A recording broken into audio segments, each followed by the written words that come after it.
middle decades of the 9th century, there was no Kingdom of England. The Isle of Britain held several realms, each with its own royal family, political traditions, rivalries, and ambitions. The people whom later generations would collectively remember as the Anglo-Saxons shared related languages and many customs, and most of their rulers had long since embraced Christianity. Yet they did not belong to a single state. A man living in Wessex was subject to a West Saxon king. Farther north, another might owe allegiance to the rulers of Mercia or Northumbria. And along the eastern coast lay East Anglia, while smaller territories and peoples remained woven between and around these larger kingdoms. The borders separating them were neither ancient nor permanent. They shifted through warfare, marriage, inheritance, and the changing fortunes of kings. This was the political world in which Alfred would eventually be born, and to understand what he accomplished, it helps to begin before his lifetime, when his own kingdom was still struggling to determine its place within Britain. For much of the 8th century, the strongest Anglo-Saxon power had been Mercia. Its kings extended their influence across much of southern Britain, sometimes compelling neighboring rulers to acknowledge their superiority.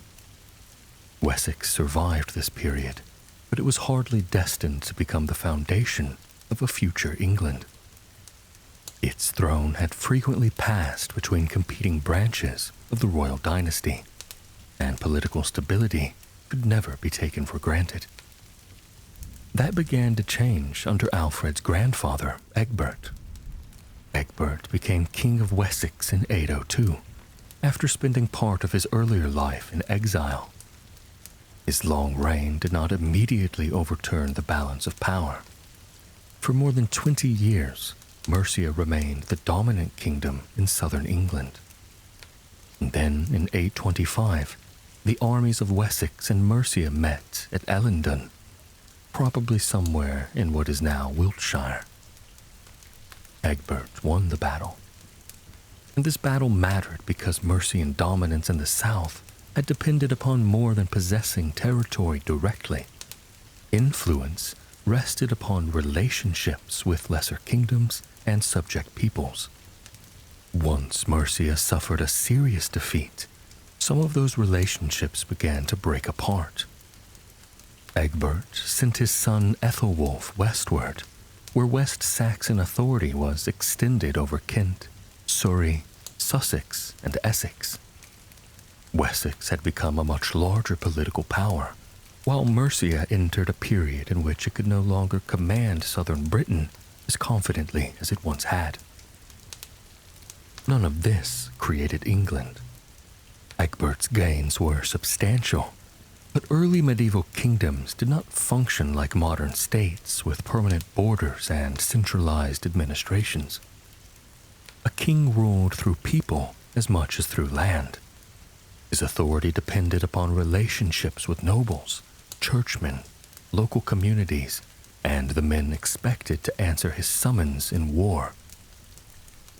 Royal power was visible in assemblies, charters, judgments, gifts of land, religious patronage, and the ability to protect supporters while punishing enemies. The landscape itself imposed limits. Most people lived in rural communities and worked the land. Agriculture produced the food upon which nearly everything else depended, and the rhythm of farming restricted how long large numbers of men could remain away on campaign.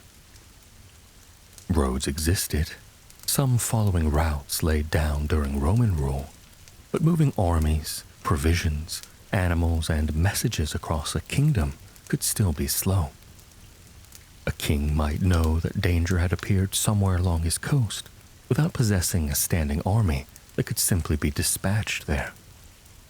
Instead, military service was drawn largely from the resources of the kingdom itself. Landholding and obligation were closely connected. Royal officials and local magnates could gather men when required, but an enemy who moved quickly might strike before a defending force assembled. During Egbert's reign, that weakness was becoming increasingly important. Ships had been appearing along the coasts of Britain for decades. The attackers came primarily from Scandinavia, particularly regions that would later be recognized as Denmark and Norway. Modern language usually gathers them under the name Vikings, although the people involved did not constitute a single nation or unified army. Different bands raided for different leaders, traveled along different routes, and pursued opportunities wherever they appeared. Some came only to raid and leave. The attraction was understandable. Anglo-Saxon Britain contained portable wealth, livestock, silver, food stores, trading settlements, and monasteries whose religious importance did nothing to make them militarily secure. Churches and monastic communities could hold precious metalwork and other valuable goods while being located in places poorly defended against sudden attack. Yet the image of Vikings simply descending upon helpless monasteries conceals the larger problem. These were considerably experienced maritime raiders who could exploit the geography of Britain. Ships allowed them to appear with relatively little warning, move along rivers and coasts, and withdraw before local forces could effectively respond. By the 830s, raids were becoming a regular concern for the rulers of Wessex. In 835, Scandinavian raiders attacked the Isle of Sheppey in Kent. The following year, Egbert fought a Viking force at Carhampton in Somerset and was defeated. In 838, another threat appeared at the southwest when Vikings joined with Britons of Cornwall against him. This time, Egbert won at Hingston Down. These encounters were serious, but they remained problems a kingdom such as Wessex could still recognize within familiar terms. An enemy arrived, the king gathered an army, a battle followed. Victory might drive the attackers away, defeat might expose the surrounding countryside to plunder. No one yet knew how much larger the problem would become. Egbert died in 839, leaving the kingdom to his son Ethelwulf. The succession itself was significant. West Saxon kingship had experienced considerable dynastic competition before Egbert. The smooth transfer from father to son helped establish the family that would dominate the history of Wessex for the remainder of the century. Ethelwulf would eventually become Alfred's father, but at the beginning of his reign, Alfred had not yet been born. Ethelwulf inherited more than the heartland of Wessex. The southeastern territories conquered during Egbert's reign remained under his family's authority, although they retained enough of their own political identity that Ethelwulf had earlier governed Kent as a subordinate king while his father ruled Wessex. The arrangement reveals something of the flexibility of Anglo-Saxon kingship. Realms could be joined beneath one dynasty without immediately losing all of their older distinctions. Wessex itself extended across much of southern England. Its royal estates, churches, farms, villages, and emerging centers of trade formed the material foundation of the king's power. Wealth came largely from land. Food rents and other obligations supported royal households. Nobles received property and privileges in exchange for loyalty and service. Bishops and monasteries possessed estates of their own and participated deeply in the political life of the kingdom. Christianity had already shaped Anglo-Saxon society for generations. Kings founded and supported religious houses. bishops advised rulers, and literacy was concentrated heavily within ecclesiastical communities.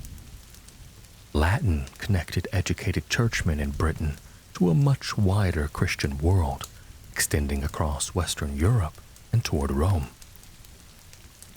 Religion and government therefore overlapped constantly. A successful Christian king was expected to defend his people, uphold justice, support the church, and rule within a conception of kingship shaped by both inherited custom and biblical example.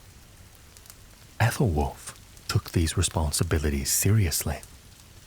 Later sources remembered him as a particularly religious ruler, but piety did not remove him from warfare, and Viking attacks intensified during his reign.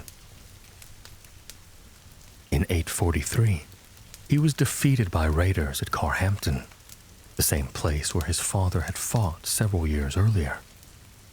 In 850, a West Saxon force won a naval engagement near Sandwich. Then in 851, a much larger Scandinavian attack struck southern England. The Anglo-Saxon Chronicle describes hundreds of ships arriving in the Thames. The raiders attacked Canterbury and London before defeating the Mercian king Beorhtwulf. They then moved south across the Thames into Surrey. Ethelwulf and his son Ethelbald met them at a place called Aclia. This time, the West Saxons won. The Chronicle remembered the victory as an exceptionally destructive defeat for the invading army, evidence both of the scale of the fighting and of the importance later West Saxon writers attached to it. For the moment, the familiar system had worked. An invading force had entered the kingdom. The king and his nobles had assembled enough men to confront it. The battle had ended the immediate danger. The victory could not eliminate the conditions that produced the raids, however. Across the North Sea and the English Channel lay an interconnected maritime world. Scandinavian groups were becoming active from Ireland and Britain to the Frankish territories and beyond. Wealth seized in one expedition could finance another. Successful leaders attracted followers. Ships and experienced crews allowed armed groups to move between regions in search of opportunity. Britain's kingdoms, by comparison, remained politically divided. Mercia and Wessex could cooperate when their interests aligned. In 853, Ethelwulf assisted the Mercian king Burgred in a campaign into Wales, and the relationship between the two royal houses was strengthened when Burgred married Ethelwulf's daughter, Ethelswith. Such alliances mattered, but they did not create a unified defense of the island. Northumbria had its own political struggles. East Anglia remained independent. Welsh kingdoms occupied the west, and Wessex possessed a growing strength without commanding the resources of all of southern Britain. That division had survived because no enemy had yet been able to exploit it on a sustained scale. Within Ethelwulf's household, another generation was growing up amid these changes. His family was large. Several sons stood between the youngest child and any realistic expectation of the throne. The older boys were already being drawn into the political system their father governed. One would rule Kent. Others would eventually inherit Wessex. The youngest was born at a royal estate called Wantage, traditionally dated to the year 849. His mother was Osber, a woman whom his later biographer Asser remembered as noble and deeply religious. The child was named Alfred. Nothing about his birth announced what would follow.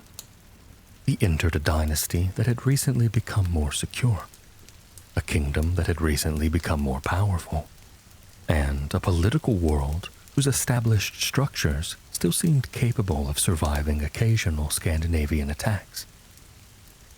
With several older brothers ahead of him, Alfred was not the obvious heir around whom the future of Wessex would be built. Yet the assumptions under which his family rule were already beginning to age. The raids that punctuated the reigns of his grandfather and father would soon change in scale and purpose. Scandinavian warriors would cease merely appearing at the edge of Anglo-Saxon kingdoms and begin remaining through the winter. Raiding forces would become conquering armies. Kingdoms whose names had defined Britain for generations would disappear or submit within a remarkably short span of time. Alfred would grow up while that older political world was still intact, and by the time he became king, most of it would be gone. Alfred entered the world as the youngest surviving son of a powerful king, which meant that his childhood was shaped by royalty without being centered upon the expectation that he would one day rule. His father, Ethelwulf, had several sons ahead of him. Ethelstan, Ethelbald, Ethelbert, and Ethelred all stood closer to the succession, and in a dynasty where kingship might pass between brothers as readily from father to eldest son, Alfred's position was distant enough that there was little reason to imagine the crown would ever reach him. His life could still be important. A royal son might govern territory, enter the church, assist a reigning brother, or become part of the network of alliances upon which the dynasty depended. Yet Alfred's later career should not be read backward into his childhood. The boy growing up in Ethelwulf's court was not being raised as the inevitable savior of Wessex. Most of what can be said about Alfred personally in these early years comes from a source written several decades later by a man who knew him well. Asser was a Welsh churchman who entered Alfred's circle during the king's adult reign and composed a biography known today as the Life of King Alfred. It is one of the remarkable surviving texts of early medieval England because it gives Alfred a human presence that most rulers of the period do not possess. Asser describes illnesses, family relationships, childhood stories, education, religious devotion, and the workings of the royal household. But that intimacy is also the reason the source must be used carefully. Asser was not a detached observer writing long after Alfred's death. He was associated with Alfred's court and admired the king whose life he recorded. His work therefore offers evidence that is both unusually close and unmistakably interested. When he presents Alfred as devout, learned, brave, or unusually concerned with wisdom, those qualities may be grounded in personal knowledge, but they are also qualities Asser wanted his audience to associate with the king. Even so, the Alfred who emerges from the surviving material is strikingly consistent in one respect. He appears to have developed an unusual concern with learning long before his educational reforms became part of royal policy. Asser tells a famous story involving Alfred's mother, Osber. She possessed, according to the account, a book of Saxon poetry decorated attractively enough to catch the attention of her children. Osber promised the book to whichever of her sons could first learn its contents. Alfred, captivated by the manuscript, supposedly asked whether she truly meant to give it to the first child who mastered it. When she confirmed the offer, he took the book away, learned the poems, and returned to recite them. The episode is difficult to verify independently. It has survived because Asser chose to include it, and its neatness naturally raises questions. It presents the adult Alfred's enthusiasm for vernacular learning, already visible in childhood, almost as though one of the central concerns of his later reign had been waiting inside of him from the beginning. Yet the story also tells us something important, even if we treat its precise details cautiously. The people around Alfred's court believed that interest in Old English poetry and written culture was an appropriate way to explain the king they knew. Learning had become so closely associated with Alfred's public identity that his biographer found its origins in the royal nursery. His mother herself disappears relatively early from the surviving story. Osber was the daughter of Oslac, a prominent figure in Ethelwulf's household. Asser remembered her as a religious and noble woman. She seems to have died while Alfred was still young, although the exact date is uncertain.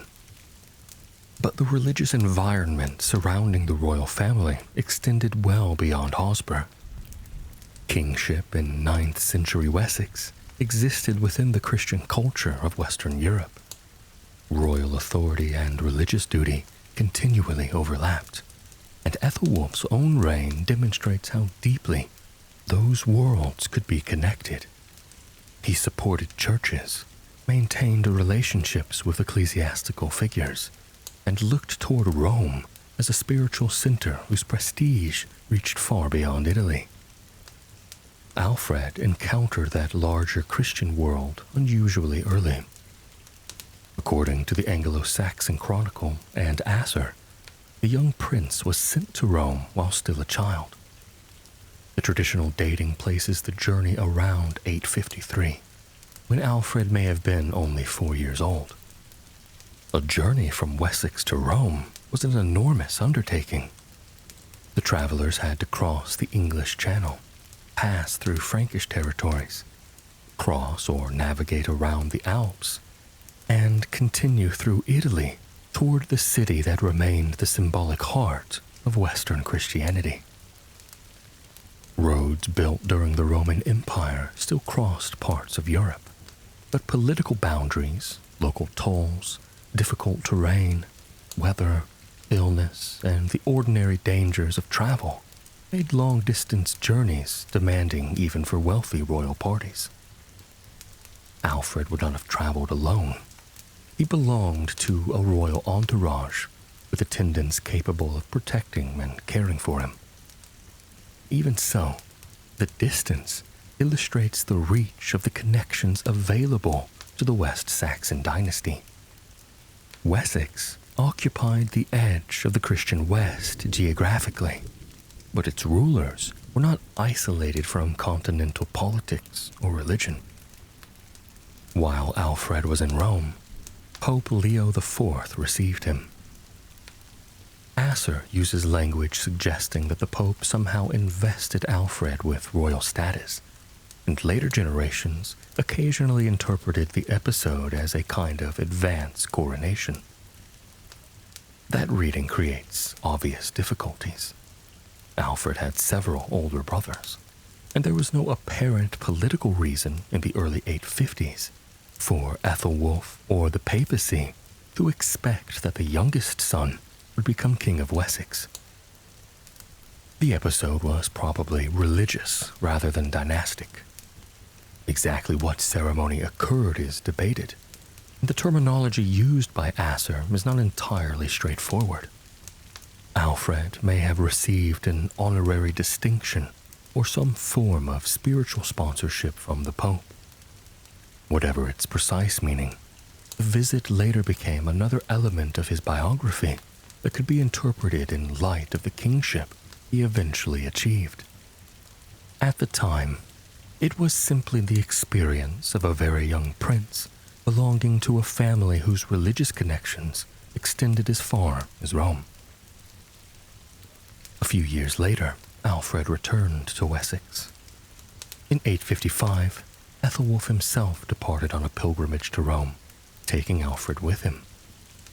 They spent an extended period away from Wessex, and the journey exposed the prince once again to the political and ecclesiastical centers of continental Europe.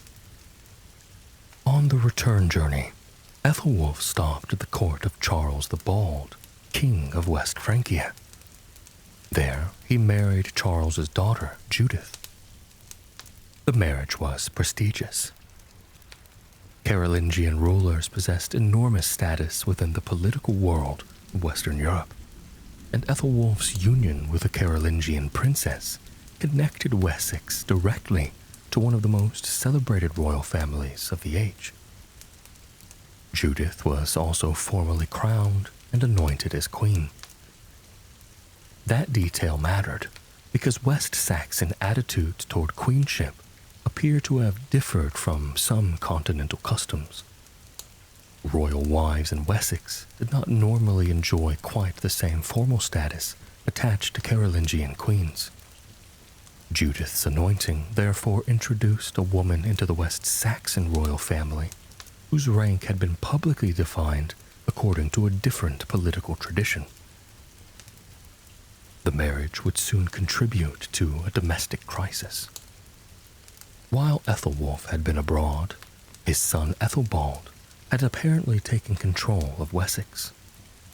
The reasons for his actions are not completely clear. He may have feared that his father's return with a new queen, and perhaps the possibility of additional sons born from a prestigious Carolingian marriage, could threaten his own position. Whatever the precise motives, Ethelwulf came home to find resistance from within his own dynasty. The result was compromise rather than civil war. Ethelbald retained authority over the western heartland of Wessex, while Ethelwulf governed the southeastern territories associated with Kent. The arrangement, however, did not last long, as Ethelwulf died in 858. But it exposed a reality Alfred would have understood from childhood. Royal succession was never merely a matter of inheritance. Kingship required acceptance. A prince might possess royal blood and still need powerful nobles, churchmen, and local elites to support his claim. A reigning king could find authority challenged by his own son. Dynastic continuity reduced instability, but it could never eliminate political calculation. After Ethelwulf's death, the crown passed among Alfred's older brothers. Ethelbald ruled only briefly. His marriage after their father's death created scandal because he took Judith, his own stepmother, as his wife. The union was condemned by later Christian writers, although its political logic is easier to understand than their moral outrage suggests. Judith carried Carolingian prestige, and marriage to her may have reinforced Ethelbald's royal position. But he died in 860. Ethelbert succeeded him and reunited the main territories of Wessex and Kent beneath a single ruler. But his reign only lasted a few years before his death in 865. The next brother, Ethelred, then became king. Alfred was moving steadily closer to the throne, but that progression resulted from mortality rather than design. 3 older brothers had already ruled or held majority royal authority, and Alfred remained subordinate to the brother whose reign now began. By this point, he was no longer the small boy of Asser's anecdotes. He had entered adulthood, married, and begun assuming responsibilities appropriate to a senior member of the dynasty. Around 868, Alfred married Aelswith. She came from a prominent Mercian family. Her father, Ethelred Musil, held the rank of Ealdorman, one of the highest positions available beneath kingship, while her mother, Edra, appears to have possessed connections with Mercian royalty. The marriage therefore joined Alfred to the elite of Wessex's most important Anglo-Saxon neighbor. Aelswith would remain with Alfred throughout the upheavals of the following decades, and their children would eventually become central to the continuation of his political project. Their eldest surviving son, Edward, would inherit the West Saxon throne. Their daughter, Ethelfled, would become one of the most important political figures of the next generation through her marriage into the ruling house of Mercia. but those later consequences were still invisible. For now, the marriage reflected the practical world of Anglo-Saxon aristocracy. Royal marriages linked families, strengthened alliances, and created relationships across political boundaries. Personal and political life were difficult to separate because the family of a king was itself part of the structure through which power operated. Alfred's intellectual development was less straightforward. One of the surprising features of his later interest in education is that his own formal learning seems to have been limited during childhood. Asser says Alfred regretted that he had not been properly trained in the liberal arts when young. He learned Old English material more readily, but Latin, the language of scripture, scholarship, administration within the church, and much of the intellectual inheritance of Western Christianity, remained difficult for him until adulthood. That limitation would later become important. Alfred's educational reforms did not emerge from the comfortable experience of a ruler who had always possessed easy access to advanced schooling.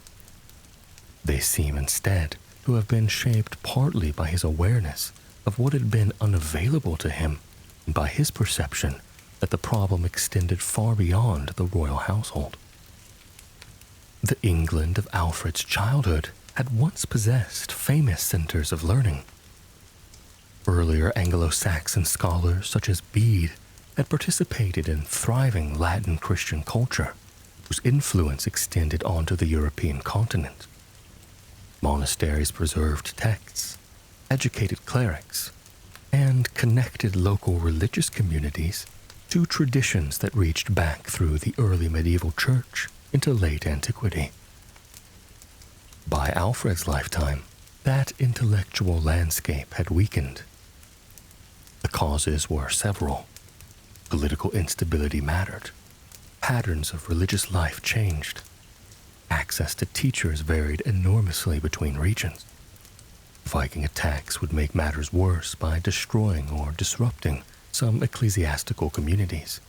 But Alfred would later insist that the decline of learning had begun before the greatest Scandinavian devastation.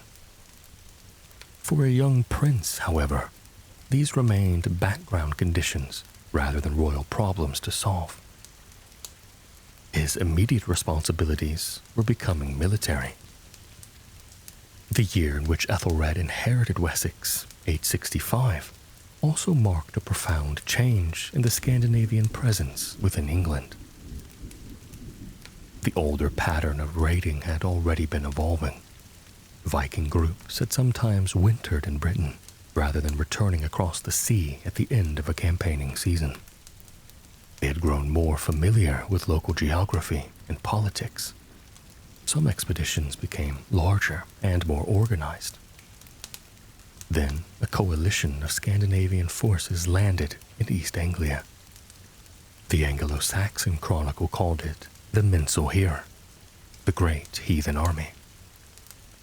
Its exact size cannot be recovered, and later imagination has often turned it into a host far larger than the evidence can support. What mattered was not an enormous number counted in tens of thousands. Its significance lay in its durability. This army did not come to seize portable wealth before sailing home. It intended to remain. The warriors obtained horses, moved inland, negotiated with local rulers, occupied settlements, and shifted between Anglo-Saxon kingdoms according to opportunity. A force capable of overwintering and conducting sustained campaigns created an entirely different strategic problem from the coastal raids Alfred's father and grandfather had faced. The political fragmentation of Anglo-Saxon Britain now became a weakness that could be exploited systematically. An army could attack one kingdom while another watched. It could accept tribute, move elsewhere, and return later.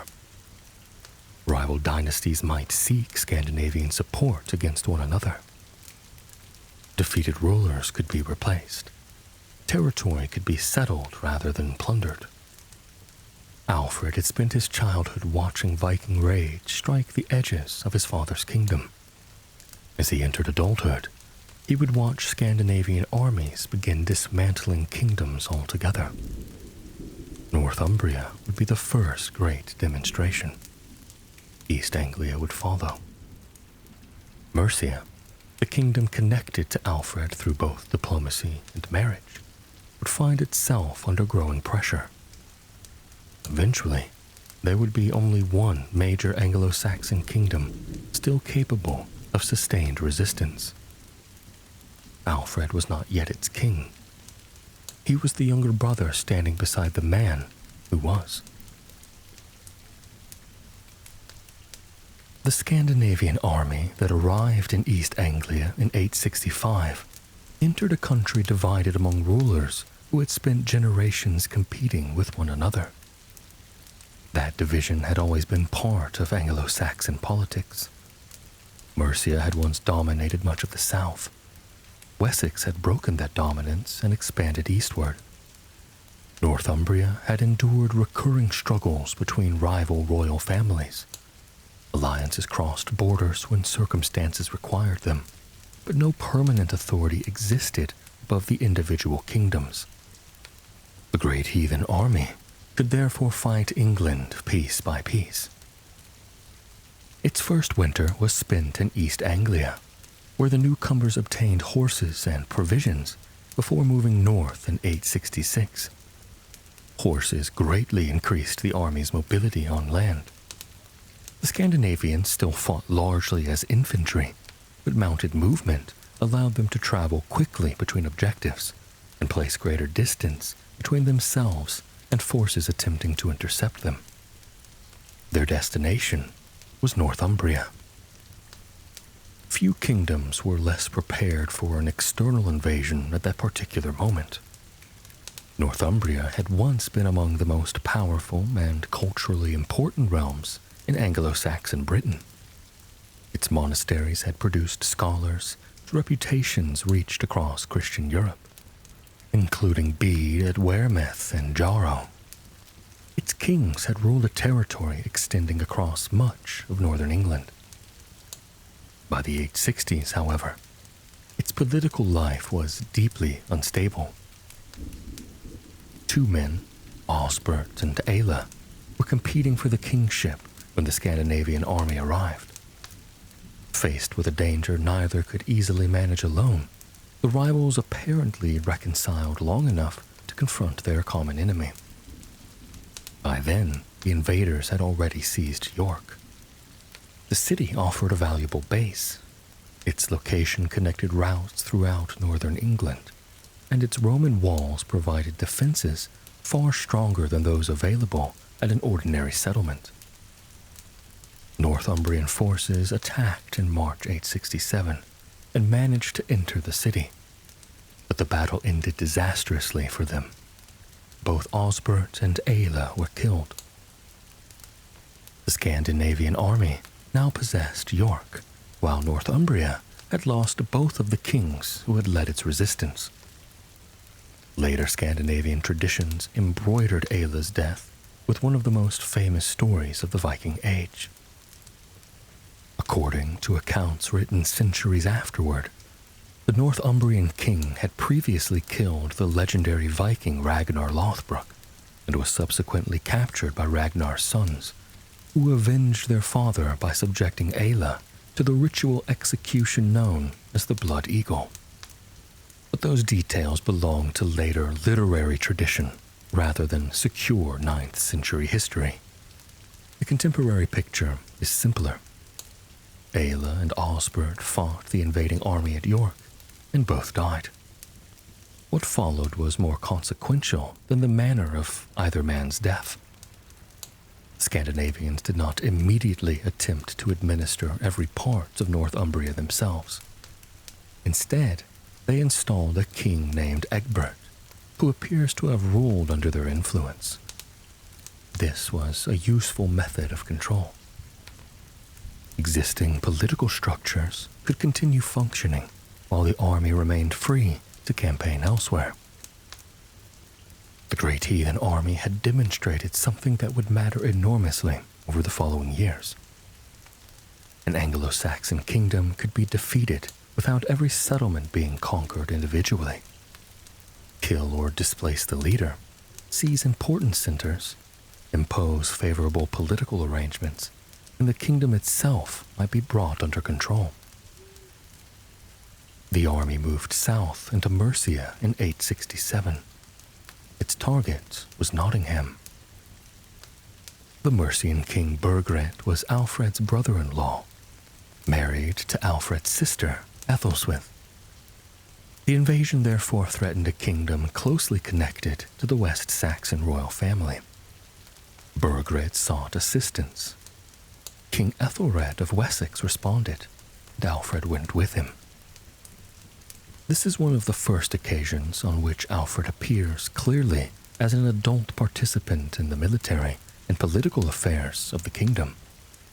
He was probably around 19 years old.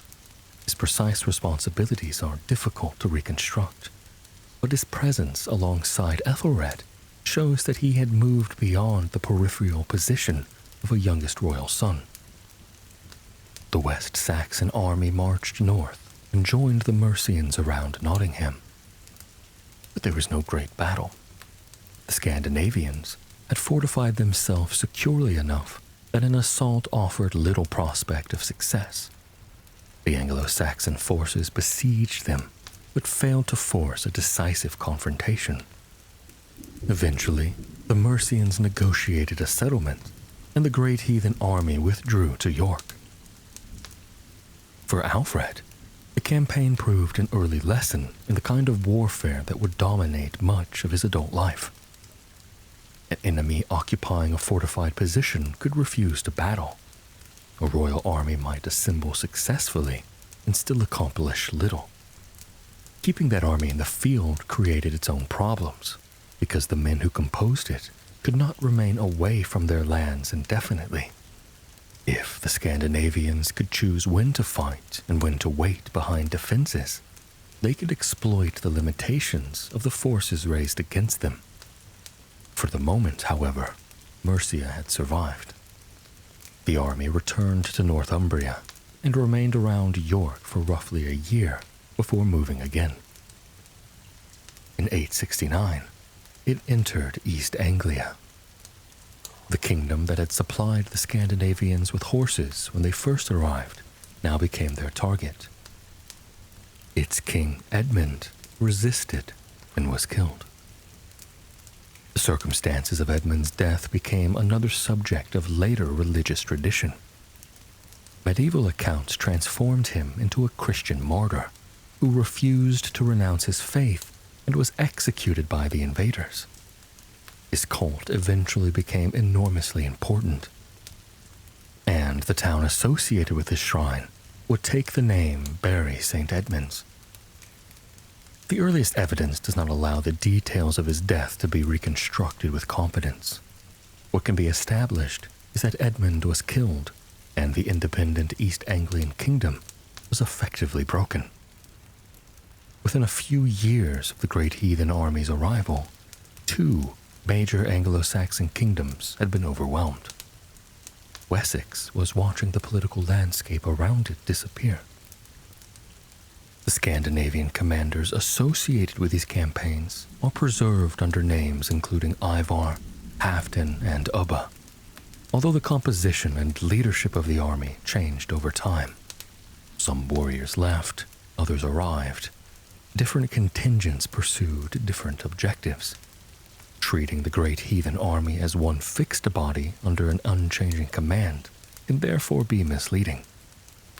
Its strength came partly from that flexibility.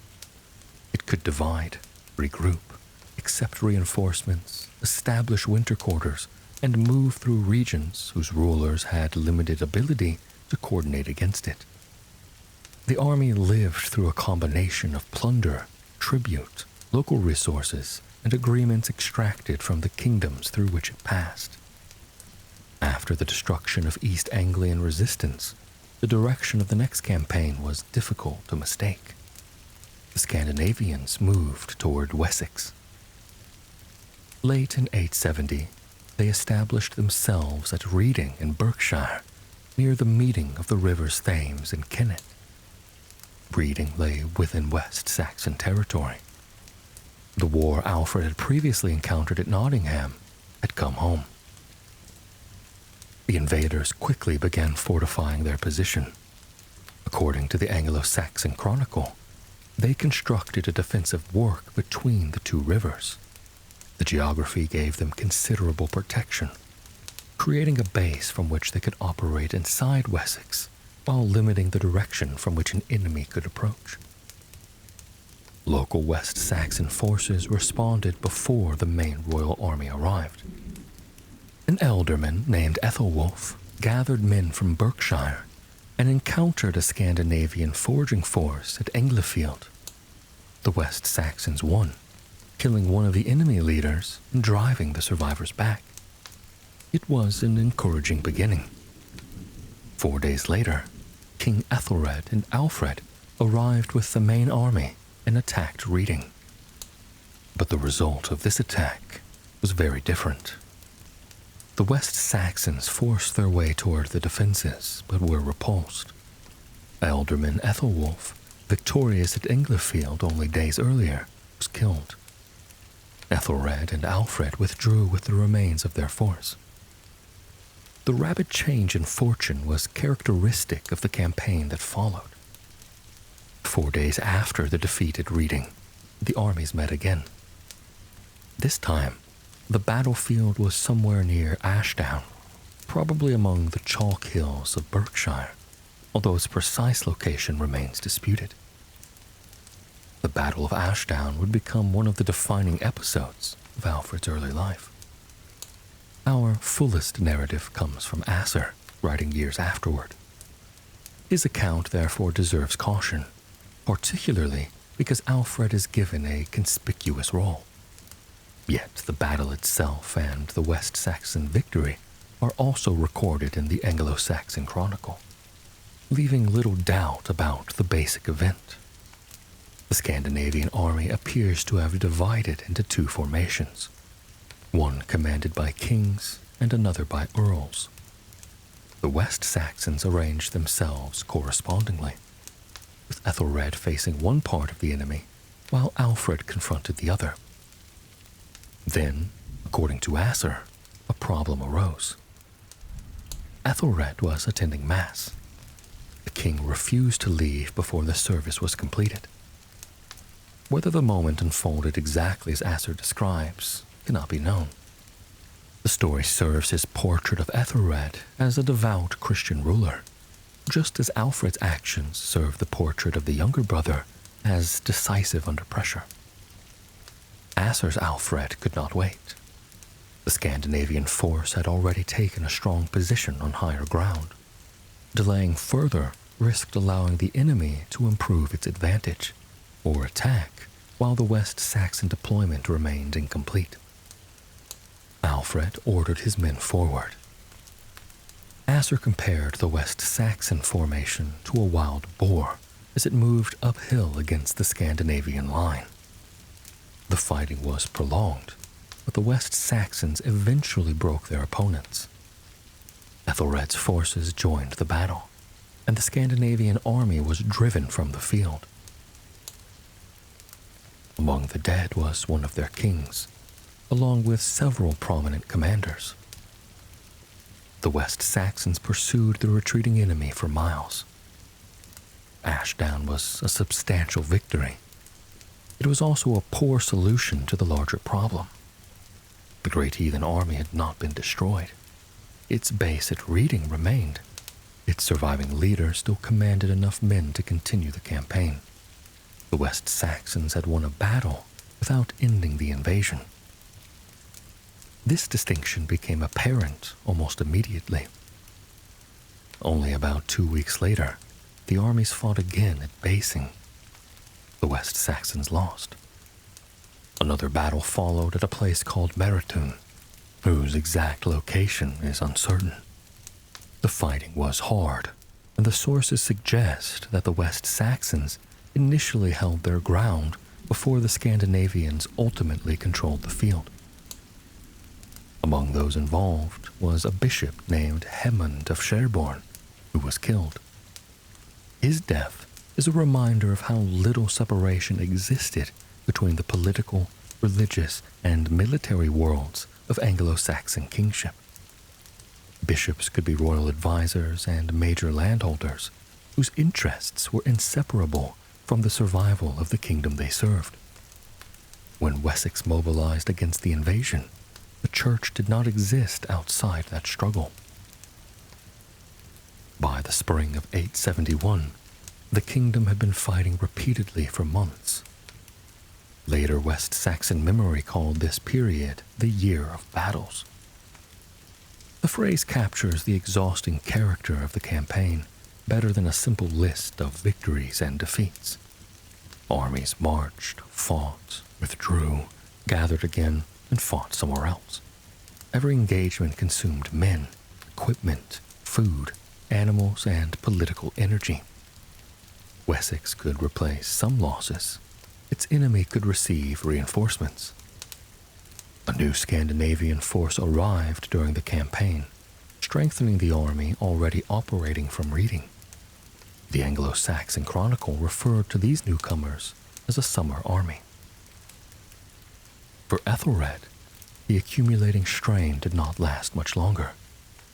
He died after Easter in 871. The exact cause is uncertain. Later assumptions have sometimes connected his death directly to wounds received during the fighting, but the surviving evidence does not establish this. What mattered politically was that Wessex suddenly lost its king in the middle of an invasion. Ethelred left sons. Under other circumstances, their existence might have created a succession dispute. Yet they were children, and the kingdom was fighting an experienced Scandinavian army that had already destroyed royal governments elsewhere. Alfred was an adult. He had fought beside his brother. He had commanded men at Ashdown. He had participated in the campaigns of the preceding years and belonged to the established royal dynasty. And thus the crown passed to him. There was little time for ceremony to change the reality facing the new king. Within weeks, Alfred was fighting again. The armies met at Wilton, where the West Saxons initially appear to have gained an advantage before the Scandinavians recovered and won the field. It was another defeat in a campaign that had already cost Wessex heavily. Alfred's first months as king therefore bore little resemblance to the later image of an undefeated national hero. He inherited a kingdom that was tired, damaged, and under immediate military pressure. Northumbria had already been broken. East Anglia had fallen. Mercia had survived partly through accommodation. The Scandinavian armies had shown that they could absorb battlefield defeats and continue campaigning. Even Alfred's greatest victory thus far, Ashdown, had changed remarkably little. This was the central strategic problem he inherited from his brother. Wessex could win battles. It could gather armies capable of meeting Scandinavian forces in open country. Its nobles could fight effectively, and its king could lead them. And yet none of those things guaranteed that the kingdom could survive a prolonged war. Alfred's immediate answer in 871 was therefore practical. He made peace. The terms have not survived in detail, and there's no reason to imagine that either side considered the conflict permanently settled. Money may have been involved, as it frequently was in agreements between Anglo-Saxon rulers and Scandinavian armies, although the surviving records does not allow every condition to be recovered. The important result was that the invaders left Wessex. They moved into London and turned their attention back toward Mercia. For Alfred, peace brought something more valuable than the appearance of victory. It bought time. He had become king at perhaps 21 or 22 years old, after spending much of his early adulthood watching the political order of Anglo-Saxon Britain collapse around him. He had seen Northumbria lose its kings, East Anglia lose its independence, Mercia negotiate to survive, and Wessex endure battle after battle without achieving a decisive result. Those experiences had taught him what courage on a battlefield could accomplish. They had also begun to reveal its limits. The Great Heathen Army was leaving Wessex for now, but it had not gone away. The peace Alfred purchased in 871 gave Wessex several years without another full-scale invasion. Elsewhere, the transformation of Anglo-Saxon Britain continued. The Scandinavian army moved into Mercian territory and established itself in London for the winter. King Burgred remained on his throne, but his freedom of action was narrowing. Mercia had once been the dominant power of southern England. Now its survival depended increasingly upon agreements with the same armies that had already dismantled Northumbria and East Anglia. The Vikings themselves were also changing. The Great Heathen Army had never been a single permanent organization. Leaders came and went. Groups separated from the main force and pursued opportunities elsewhere. Some men who had crossed the sea as raiders were beginning to become settlers, taking possession of land rather than carrying its wealth back to Scandinavia. In Northumbria, part of the army under Halfdan eventually settled around York and divided land among its followers. Similar changes would occur elsewhere. The invasion was beginning to leave behind a Scandinavian population whose interests were increasingly rooted in Britain itself. For Alfred, this altered the nature of the danger. A raiding army could be driven away. Settlers had nowhere they necessarily intended to return to. The pressure shifted back toward Mercia in 873, when a Scandinavian army established winter quarters at Repton in what is now Derbyshire. The location was well chosen. Repton stood near the River Trent and had long possessed significance within the Mercian kingdom.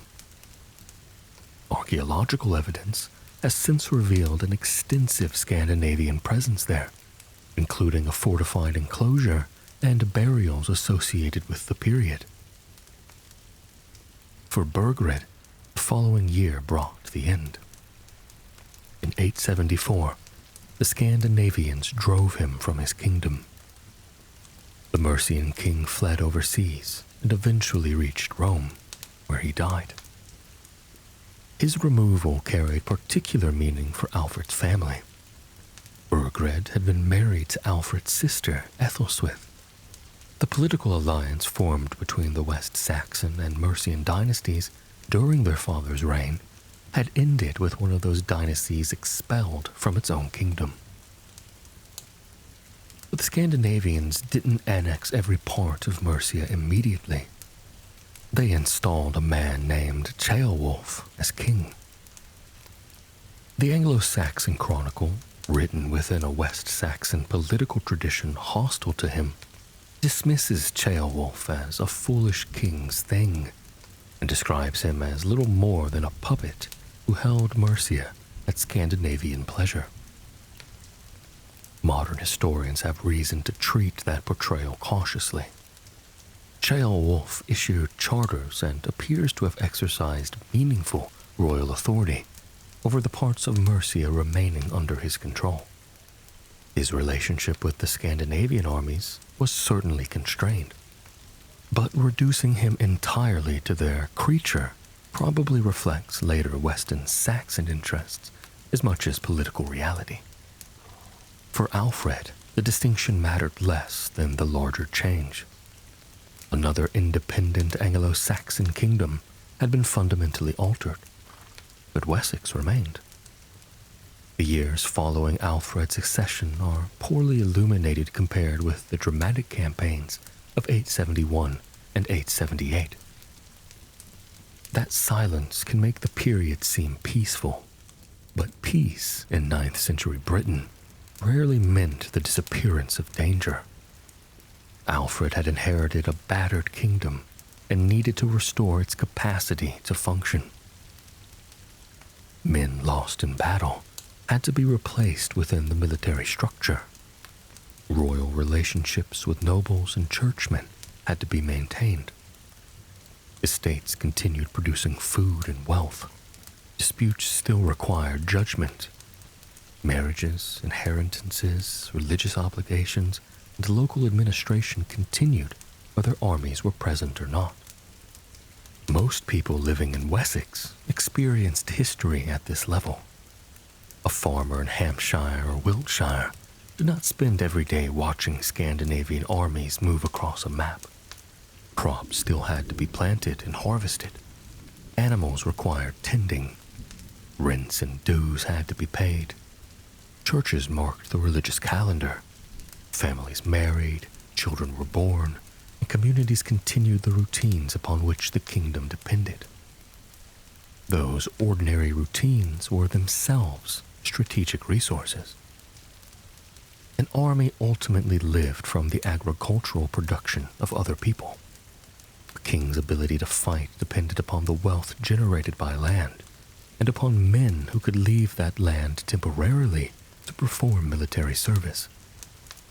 Prolonged campaigning therefore created a basic tension. The more often Alfred summoned his fighting men, the more pressure he placed upon the economy that sustained them. The Scandinavian armies had learned how to exploit such limitations. They did not need to defeat every West Saxon force in open battle. They could occupy defensible positions, move rapidly, raid surrounding territory, and force Alfred to respond. Horses acquired locally allowed Scandinavian forces to cover ground faster than any army dependent upon regional levies could always match. Fortified winter camps provided places to gather supplies and survive until campaigning resumed. Alfred's kingdom could still field formidable armies. The year 871 had proven that. The difficulty was keeping an effective army in the right place at the right time. In 875, Scandinavian forces again approached Wessex. One army under Halfdan moved northward against the Picts and Britons before settling in Northumbria. Another, associated with the leader later remembered as Guthrum, moved to Cambridge and remained there. Guthrum now becomes one of the central figures in Alfred's story. Little is securely known about his life before these campaigns. Later tradition naturally placed him opposite Alfred as the great Scandinavian antagonist of the period. But his importance does not depend upon constructing a personal rivalry for which the source provides little evidence. Guthrum was a capable war leader, operating within a coalition of Scandinavian forces, and his campaigns would bring him repeatedly into conflict with Wessex. In 876, his army made its move. The Scandinavians slipped past West Saxon defenses and occupied Wareham in Dorset. Wareham sat between the rivers Fram and Piddle, near the southern coast, giving its occupants access to both inland routes and the sea. Alfred now faced the familiar problem of an enemy established inside his kingdom in a defensible position. He could gather an army around them, but removing them was harder, and so negotiations followed. The surviving account suggests that hostages were exchanged and oaths sworn. The Scandinavians agreed to leave Alfred's kingdom. As part of the agreement, they swore upon what the Anglo-Saxon Chronicle describes as a holy ring, apparently an object carrying religious significance within Scandinavian oath-taking. And then they broke the agreement. A mounted force slipped away from Wareham and moved west to Exeter. The episode would have reinforced a lesson Alfred had already encountered repeatedly. A treaty could end a crisis only while both sides considered the agreement useful. Oaths and hostages carried genuine importance, but neither could permanently solve the military imbalance that allowed an army to penetrate Wessex and choose where it established itself. Exeter presented another difficult target. The city stood behind defenses with origins reaching back to Roman Britain. Occupation of such places allowed Scandinavian forces to turn the existing infrastructure of the kingdoms they invaded against the rulers trying to recover them. Alfred followed. For much of 877, the two sides again faced one another without the kind of decisive battle later storytelling tends to favor. Alfred could contain the army, but storming a fortified settlement was dangerous.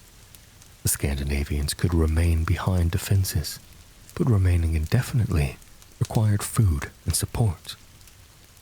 Then, circumstances changed at sea. The Scandinavian fleet attempting to reinforce or support the army at Exeter encountered severe weather off the southern coast. According to the Anglo-Saxon Chronicle, many ships were lost near Swanage. A settlement was negotiated. The Scandinavians gave hostages and withdrew from Exeter into Mercia. For Alfred, it was a success. He had not won another Ashdown. There was no famous charge and no fallen Viking king.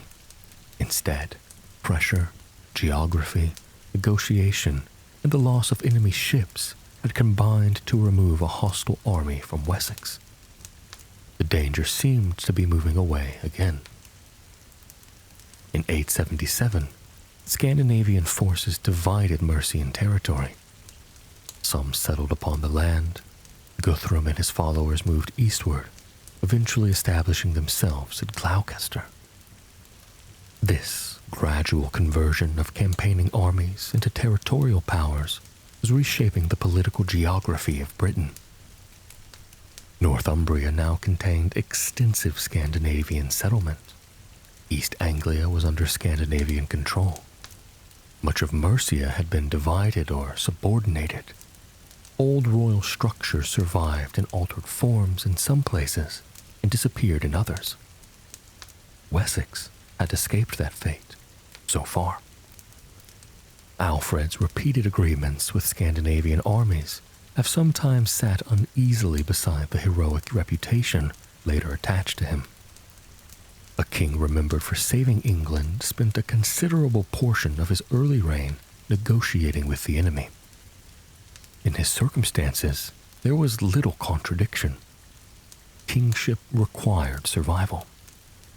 Every year without invasion allowed crops to be gathered, royal estates to function, children to mature, warriors to recover, horses to be replaced, relationships among the nobility to stabilize, and the basic machinery of the kingdom to continue. Alfred could not afford to treat every Scandinavian presence as an opportunity for glorious battle. He had seen what happened to kings who lost. Edmund of East Anglia was dead. Osbert and Aella of Northumbria were dead. Burgred of Mercia had been driven across the sea.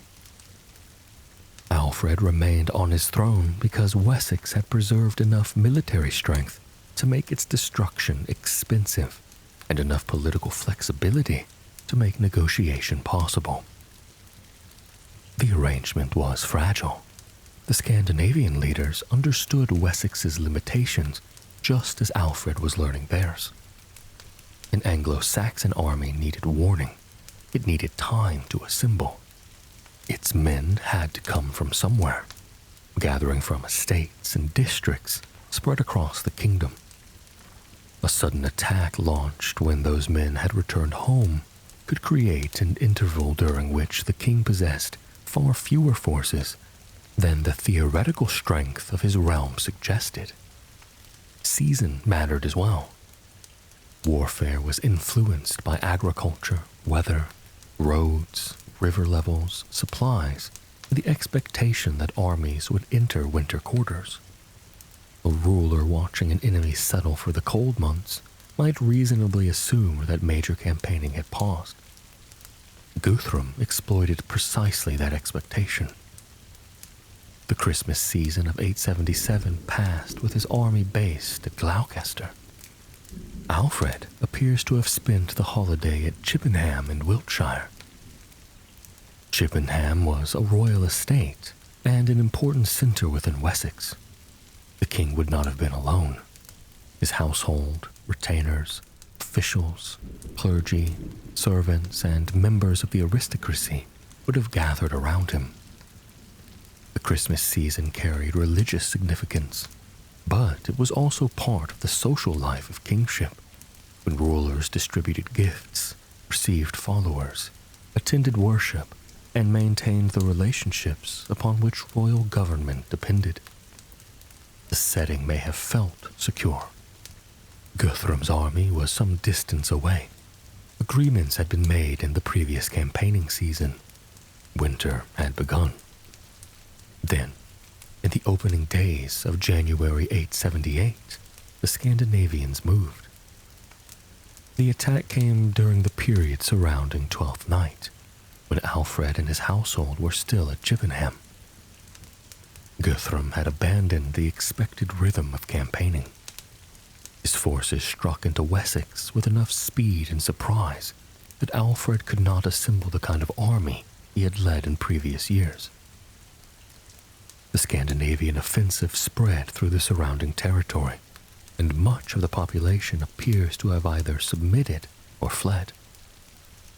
The exact sequence is frustratingly difficult to reconstruct. Our principal narrative sources are brief, and later legends have filled the empty spaces with stories far more detailed than the contemporary evidence allows. What can be said is that the political position Alfred has spent years preserving collapsed with extraordinary speed. The king escaped. Others did not. Some West Saxons fled across the sea. Others submitted to Guthrum. Local elites faced the same calculations that defeated aristocracies had already confronted elsewhere. Resistance, accommodation, exile, or death. For a moment, Wessex seemed to be following the path of Northumbria, East Anglia, and Mercia. There was another indication of how close that possibility had become. Alfred's sister-in-law, Queen Ethelred's widow, appears to have left for the continent. Members of the West Saxon elite sought refuge abroad. The dynasty still possessed connections across the Channel, and exile was a familiar option for royal families who had lost political struggles. Alfred did not cross the sea. He moved westward. The landscape of Somerset offered places where a smaller force could survive more easily than a large invading army could dominate. Rivers, wetlands, islands of firmer ground, and difficult routes created a region in which local knowledge mattered. Somewhere within that landscape, Alfred retained enough followers to continue resisting. His survival should not obscure the scale of the defeat. This was not a carefully planned withdrawal into a prepared guerrilla stronghold. Nothing in the surviving evidence suggests Alfred deliberately allowed Guthrum to occupy as much of Wessex as part of a larger strategy. He had been surprised. The military system upon which his kingdom depended had failed at the moment it was most needed. The king could not gather his forces quickly enough. Agreements had not restrained his enemy.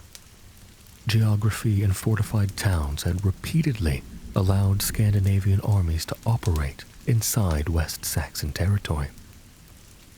Now, Guthrum had reached the heart of the kingdom before Alfred could stop him. The young king who had fought uphill at Ashdown was gone in the sense that mattered most. 7 years of kingship had taught Alfred that courage, battlefield skill, negotiation, and temporary peace were not enough to secure Wessex. Each had solved immediate problems. None had removed the underlying weakness. In January 878, that weakness nearly destroyed his dynasty. Alfred disappeared into the marsh country of Somerset, with only a portion of his kingdom still willing or able to follow him. And for the first time since he had become king, there was no certainty that he would ever return. The Alfred who disappeared into Somerset in the winter of 878 is difficult to separate from the Alfred created by later generations. Stories accumulated around these months because the shape of the episode invited them. A king loses his realm, wanders through the countryside in disguise, lives among ordinary people, and eventually returns to defeat his enemies. Medieval writers added details that made the story increasingly vivid. Alfred supposedly entered the Danish camp disguised as a minstrel to learn his enemies' plans. Most famously, while sheltering in the home of a peasant, he was entrusted with cakes baking beside the fire, became distracted by his troubles, and allowed them to burn. The woman of the house, unaware that her guest was the king, scolded him. The story has become almost inseparable from Alfred's popular memory. It is also absent from the contemporary accounts of his reign. The tale of the burnt cakes appears in sources written long after Alfred's death, and there is no reliable evidence that the episode occurred. The disguised visit to the Viking camp belongs to the same expanding tradition of Alfredian legend. These stories are valuable for understanding how later generations remembered him, but they tell us little with certainty about what Alfred actually did during the first months of 878. The surviving contemporary account is less detailed. It is also more revealing. The Anglo-Saxon Chronicle records that Alfred withdrew with a small force into the woods and marshes of Somerset. Asser, writing during Alfred's lifetime, similarly describes the king living in considerable difficulty with a small band of followers. Alfred had lost control of much of his kingdom, but he had not lost all support, and that distinction kept Wessex alive. Somerset offered conditions very different from the broad routes along which a large army could move easily. In the 9th century, the landscape of the Somerset levels contained extensive wetlands, rivers, marshes, islands of firmer ground, and areas vulnerable to seasonal flooding. The region had been inhabited and used for generations, so it was hardly an empty wilderness, but movement through it depended upon knowledge of local routes and waterways. Near the meeting of the rivers Tone and Perret stood an area of higher ground called Athelney. Its Old English name probably referred to an island associated with princes or nobles. In Alfred's time, water and marshland made the site much more isolated than the modern landscape suggests. Here, Alfred established a fortified position. The location offered obvious advantages to a ruler who could no longer safely operate from the major royal centers of his kingdom. A large Scandinavian army could not dominate roads, estates, and settlements more easily than it could occupy every patch of difficult wetland. Alfred did not need to defeat Guthrum immediately. First, he needed somewhere from which defeat could be avoided. Athelney gave him that. The king who had once traveled with royal households and commanded armies was now operating with a much smaller following. Exactly who remained with him is uncertain. Later storytelling sometimes reduces the episode to Alfred almost alone in the marshes, but kings did not function in isolation. He retained warriors, servants, messengers, local supporters, and men capable of obtaining provisions. His survival depended upon networks extending beyond the immediate refuge. Those networks are easy to overlook because they rarely leave names behind. For Alfred to rebuild resistance, messages had to travel between him and communities still willing to support him. Food had to reach his followers. Information about Scandinavian movements had to be gathered.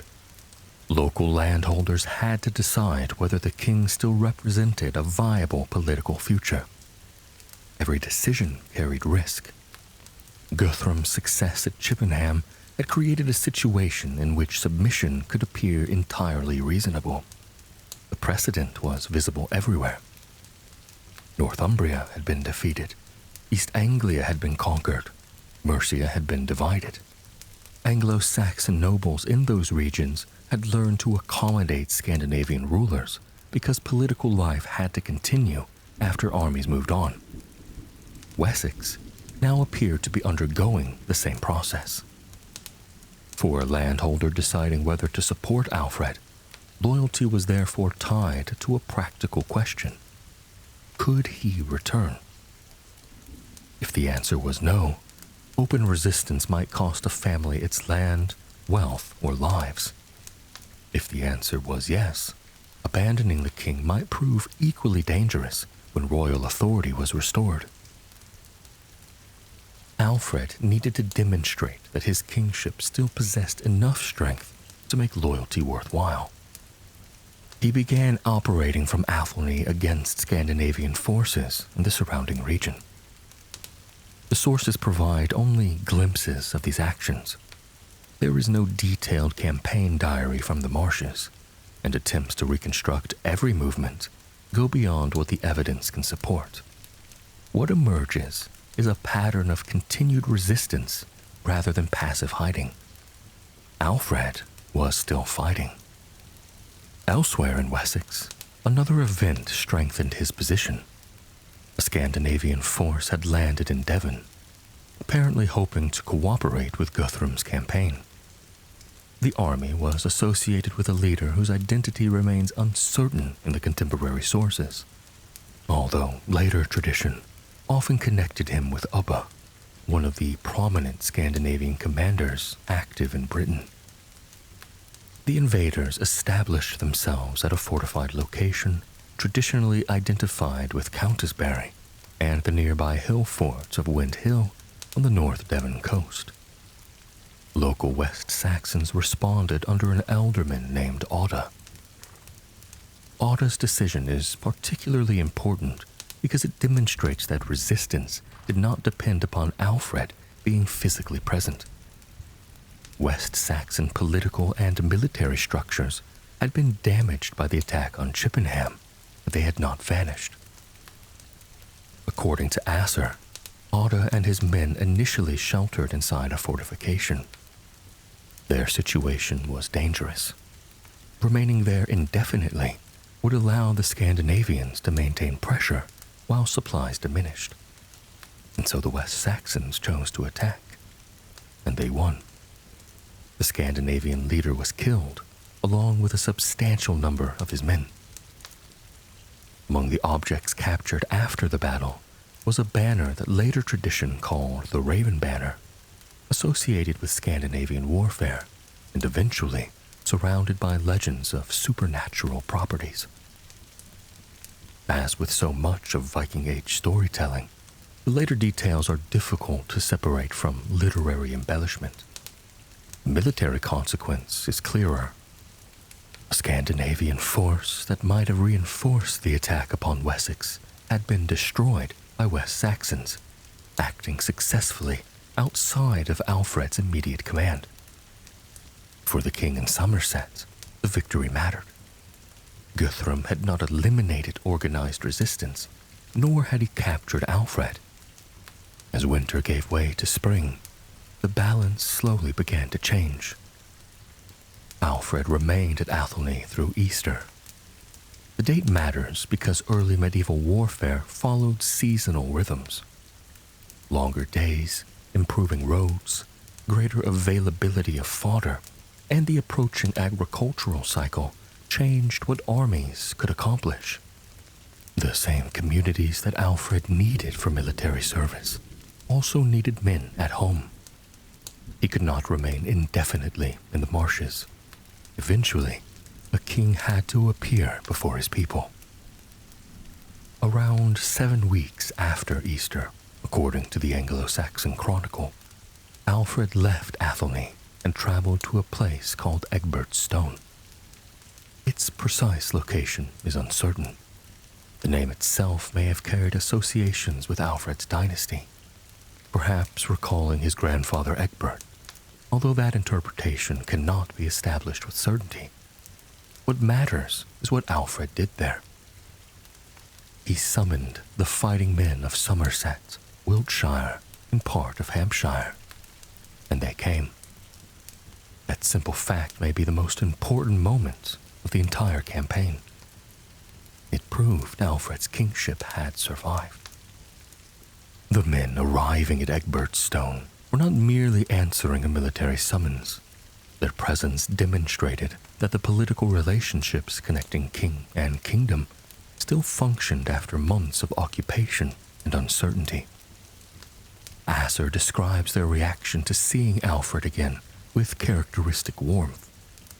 The men rejoiced because they received their king as though he had returned to life. The language is appropriate to Asser's purpose, but beneath it lies a genuine political transformation. In January, Alfred had been unable to gather an army before Guthrum's attack overwhelmed him. But by May, he could. The months at Athelney had therefore accomplished what immediate battle could not. They allowed Alfred to remain within Wessex long enough for resistance to reorganize around him.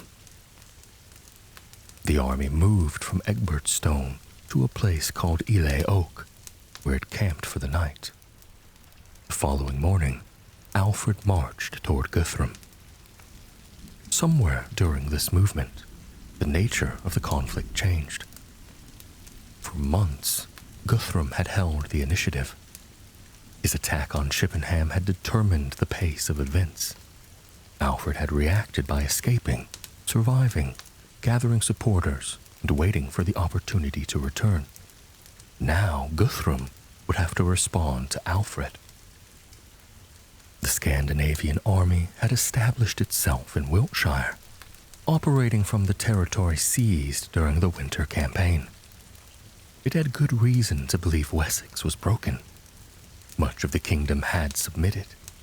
Alfred had disappeared into a peripheral region. Reinforcements had attempted to arrive from Devon. Yet the political collapse had remained incomplete, and that incompleteness now became dangerous.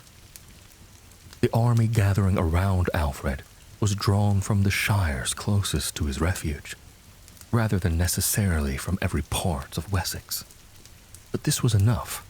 The king did not need the entire theoretical manpower of his realm before acting. He needed a force large and cohesive enough to confront Guthrum in open battle. And now he had one. The two armies approached each other near a place the sources call Edington. It is generally identified with Edington in Wiltshire, although other locations have occasionally been proposed. The battlefield cannot be reconstructed in the detailed manner possible for many later conflicts. We do not know precisely how many men stood on either side. We do not know the exact formations beyond the general methods of warfare practiced in the period. There is no reliable account of elaborate tactical maneuvers or speeches delivered before battle. The evidence permits something simpler, as it usually does. Two infantry armies prepared to meet. For Anglo-Saxon and Scandinavian warriors alike, battle depended heavily upon maintaining cohesion. Men fought with spears, shields, swords, axes, and other weapons according to wealth and circumstance. The familiar modern image of perfectly uniformed shield walls should not be imagined too rigidly, but tightly ordered groups of armed men protecting one another with shields were fundamental to warfare. Breaking the enemy's formation could turn an organized fight into a rout. Alfred knew the consequences of losing. He had been defeated before. At Reading, he had seen an attack fail against Scandinavian defenses.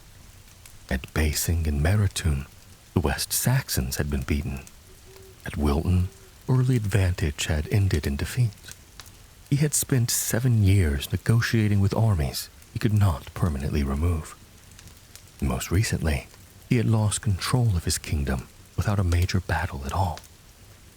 There was therefore nothing inevitable about what happened next. Later reputation makes Alfred's victory seem almost predetermined, because we know the title eventually attached to his name. The men assembling in Wiltshire possessed no such knowledge. They knew that the kingdoms around them had fallen. They knew that their own king had spent the winter in the marshes. They knew that Guthrum's army had already survived years of campaigning across Britain. Alfred's authority had recovered enough to bring them here. It now depended upon what they could do together. The armies met at Edington in May 878. The Anglo-Saxon Chronicle gives the battle only a few lines. Asser provides somewhat more detail, but even his account remains restrained compared with later legend. Alfred fought with the whole force of his army in a dense formation. The battle was hard. Then, the Scandinavian line gave way. Alfred's men drove Guthrum from the field. The survivors fled toward their fortified position. The West Saxons followed. This time, Alfred did not allow a battlefield victory to become another Ashdown. In 871, the Scandinavians had retreated from Ashdown and continued the war. Their army remained operational, their base remained secure, and within weeks, the West Saxons were losing battles again. Alfred had lived with the consequences of that failure for 7 years. At Edington, the battle would only be the beginning. Guthrum's army withdrew behind its defenses. Alfred surrounded it. The king who had spent the winter trapped within the marshes now intended to make sure his enemy could not simply leave and begin again. The Scandinavian army that retreated from Edington had lost the battle, but Alfred knew from experience that defeat on an open field did not necessarily end a campaign. 7 years earlier, the West Saxons had won at Ashdown and watched their enemy recover almost immediately. Guthrum's men still possessed weapons, experienced leaders, and the protection of a fortified position. If they were allowed enough time to reorganize or escape, the fighting could begin again. And thus, Alfred followed them. The surviving sources describe what came next with greater clarity than they provide for the battle itself. The West Saxons pursued the retreating army to its stronghold and surrounded it. Alfred's men seized what they could outside the defenses, including horses and livestock, and then settled into a blockade. There was no need to storm the position immediately. A fortification could protect men from weapons, but it could not produce food. For 14 days, according to Asser and the Anglo-Saxon Chronicle, Alfred maintained the pressure. Inside, Guthrum's position steadily worsened. An army required considerable supplies, even when it was not moving. Men needed food and water. Horses consumed fodder. Wounded warriors required care. A force that had retreated after defeat might also have lost equipment and provisions during the flight. The same defensive position that protected Guthrum now restricted his options. Alfred had reversed the strategic problem that had troubled him for years. At Nottingham, Wareham, and Exeter, Scandinavian forces had occupied defended locations, while Anglo-Saxon rulers struggled to remove them. The invaders could negotiate from positions of relative security and leave when circumstances allowed. After Edington, Alfred controlled the country outside Guthrum's defenses. He could wait. Eventually, the Scandinavian leader asked for terms. The conditions imposed upon him revealed that Alfred was interested in more than obtaining a temporary promise to leave. Hostages would be given. Guthrum would depart from Wessex. Most strikingly, Guthrum agreed to receive baptism. Now, the religious dimensions of the settlement needs to be understood within the political world of the 9th century. Christianity was not simply Alfred's private faith. It shaped his understanding of legitimate kingship, law, community, and the wider order within which political relationships operated. Guthrum belonged to a Scandinavian religious culture, whose traditional gods and practices differed from those of the Christian Anglo-Saxons. Yet Scandinavian leaders operating in Christian lands were already familiar with Christianity, and conversion could serve political purposes alongside whatever personal convictions accompanied it. For Alfred, Guthrum's baptism offered a means of transforming a defeated enemy into something more manageable than a war leader held temporarily in check by military force. Several weeks after the surrender, Guthrum came to Alfred for baptism. The ceremony took place at a royal estate called Aller in Somerset. Alfred stood as his sponsor. Guthrum received the Christian name Ethelstan. The choice created a relationship between the two men that contemporaries would have understood in both religious and political terms. Alfred was no longer dealing solely with an enemy commander who had sworn an agreement and might break it when conditions changed. He had participated personally in Guthrum's entry into the Christian community. After the baptism, the two rulers traveled to Wedmore. Guthrum remained with Alfred for several days, and the ceremonies surrounding his conversion continued. Gifts were exchanged. A relationship was being formalized between the king who had nearly lost Wessex and the man who had nearly taken it from him. The settlement is often described as the Treaty of Wedmore. The name is convenient, but it can also be misleading. No document called the Treaty of Wedmore survives from 878. The contemporary sources tell us about Guthrum's surrender, baptism, and stay with Alfred, but they do not preserve a detailed treaty negotiated at Wedmore, establishing all the later boundaries between the two rulers. A separate written agreement between Alfred and Guthrum does survive, generally dated to some point after the events of 878. That later document provides a clearer view of the political accommodation that eventually emerged. It established a boundary between territories under Alfred's authority and those associated with Guthrum, running roughly from the Thames up the River Lea, then toward Bedford and along the River Ouse, before following the old Roman road known as Watling Street. The agreement also dealt with matters that reveal how closely the two populations now interacted. There were provisions concerning compensation for killing men of different status, arrangements for trade, requirements for hostages, and rules intended to regulate movement between the two spheres of authority.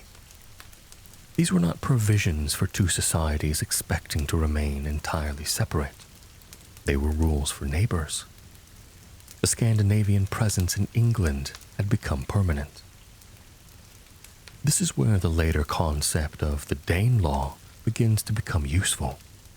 Although the term itself belongs to a somewhat later period, broadly speaking, It came to describe regions of England in which Danish political authority and legal custom had become established. Much of eastern and northern England would develop under strong Scandinavian influence. It should not be imagined as a single unified Viking nation created overnight by Alfred and Guthrum. The political reality was more complicated. Different Scandinavian leaders controlled different territories. Northumbria had developed along its own course. East Anglia became associated with Guthrum's rule. Parts of Mercia remained under different authorities. Scandinavian settlement varied from region to region. What mattered for Alfred was that the world created by the invasions could no longer simply be reversed. The Northumbria of his childhood was not returning. The old East Anglian monarchy had been destroyed. Mercia had been divided and weakened. Large numbers of Scandinavian settlers now possessed land in Britain, and their children would grow up there.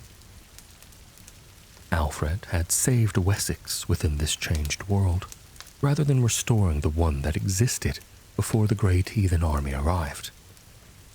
After the settlement of 878, Guthrum and his followers withdrew first to Cirencester and Mercian territory. The following year, they moved into East Anglia. There, Guthrum established himself as king.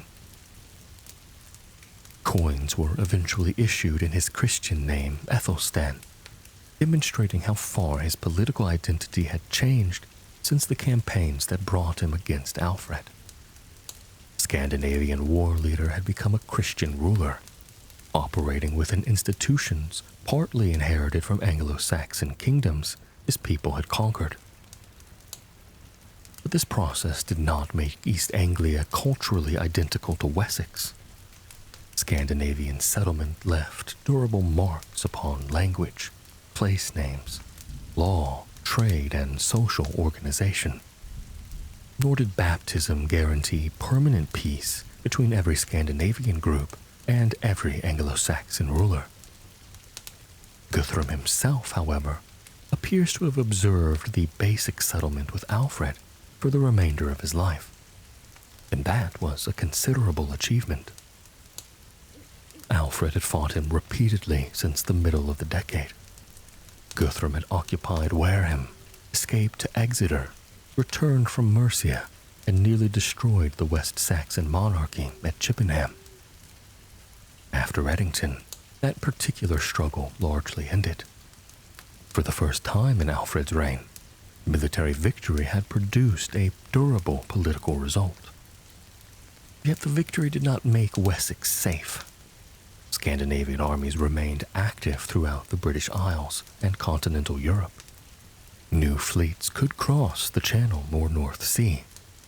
Leaders who had never sworn anything to Alfred were under no obligation to respect his agreement with Guthrum.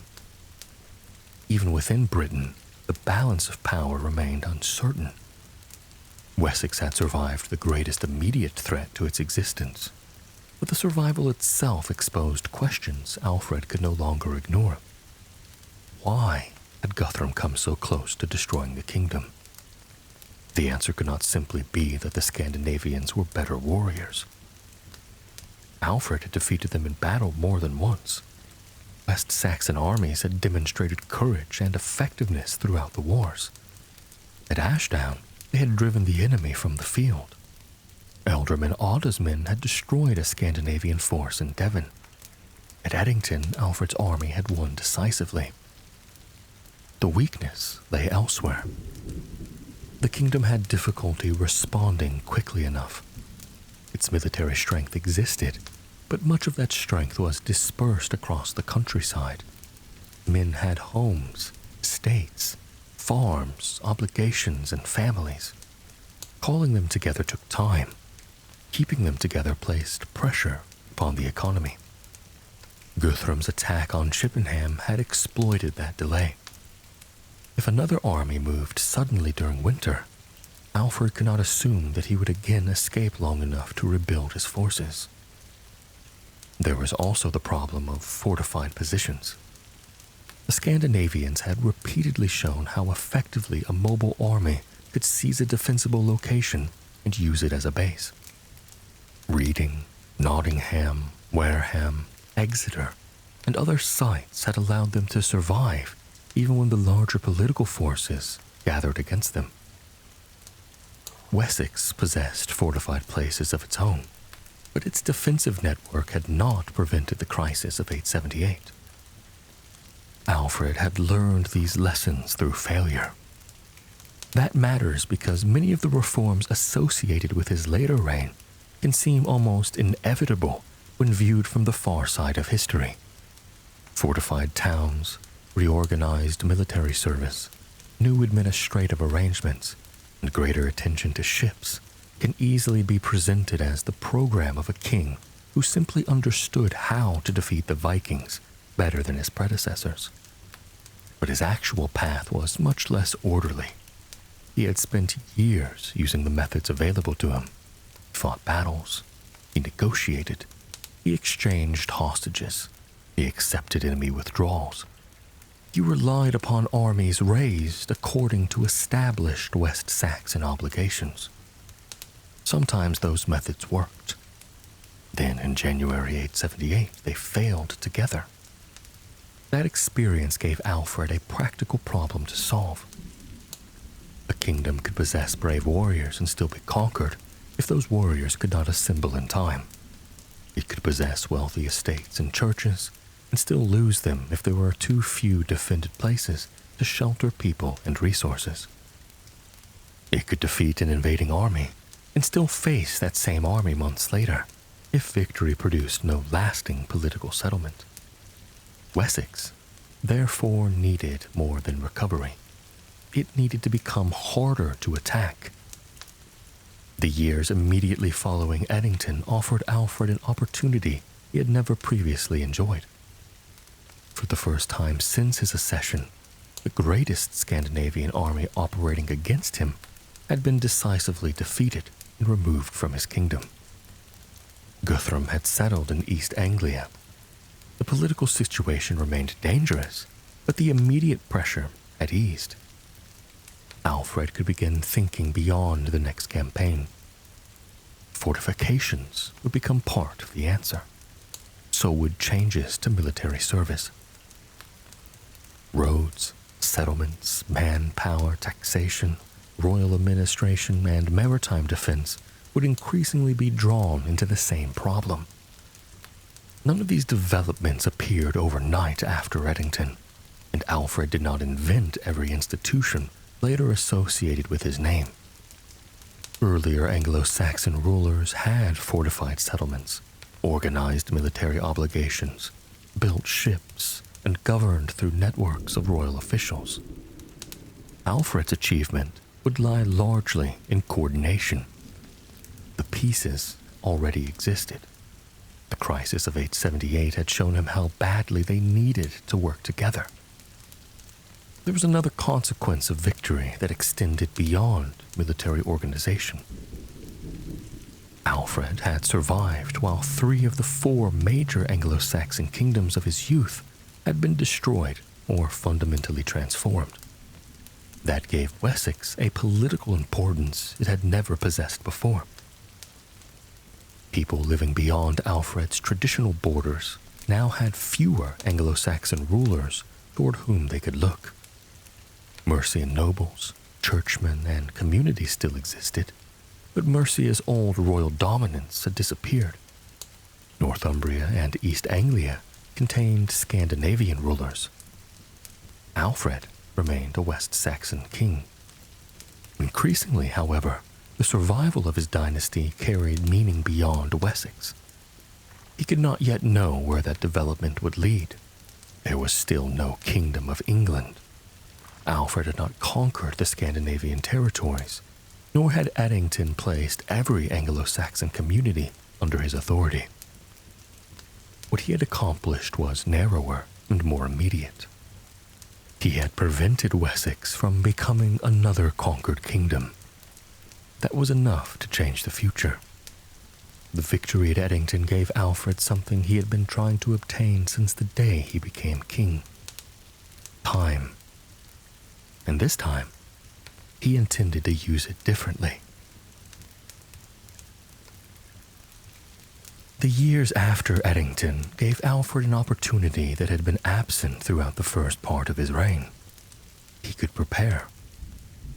The peace established with Guthrum did not remove Scandinavian power from Britain, and Alfred had no reason to assume that another army would never appear. The experience of the previous decade had shown how quickly circumstances could change. Armies crossed the sea, divided and recombined, moved between kingdoms, and exploited weaknesses before defenders had time to respond. Alfred therefore faced a problem larger than replacing the men and resources lost during the campaigns. Wessex had to survive the next invasion without depending upon another escape into the marshes. The defensive system that emerged during the later years of Alfred's reign is among his most important achievements, although it should not be imagined as a completely new creation designed at a single moment after 878. Anglo-Saxon rulers had built and maintained fortifications before Alfred. Military service tied to land holding was older than his reign. Fortified settlements, royal estates, roads, local levies, and ships already existed. What Alfred did was bring these resources together into a much more coordinated structure. At the center of that structure were fortified places generally known by the Old English word, burh. The word would eventually contribute to modern English place names, ending in forms such as bury, borough, and burg. In Alfred's period, a burh was essentially a fortified place, although individual examples varied considerably. Some were built on sites that had already been occupied for centuries. Old Roman towns offered walls and strategic locations that could be repaired and reused. Elsewhere, earthworks from earlier periods could be incorporated into new defenses. Some burhs were established or substantially developed in places chosen because they protected river crossings, roads, royal estates, or important stretches of territory. The result was not a line of enormous castles. The stone fortresses associated with later medieval England belonged to another age.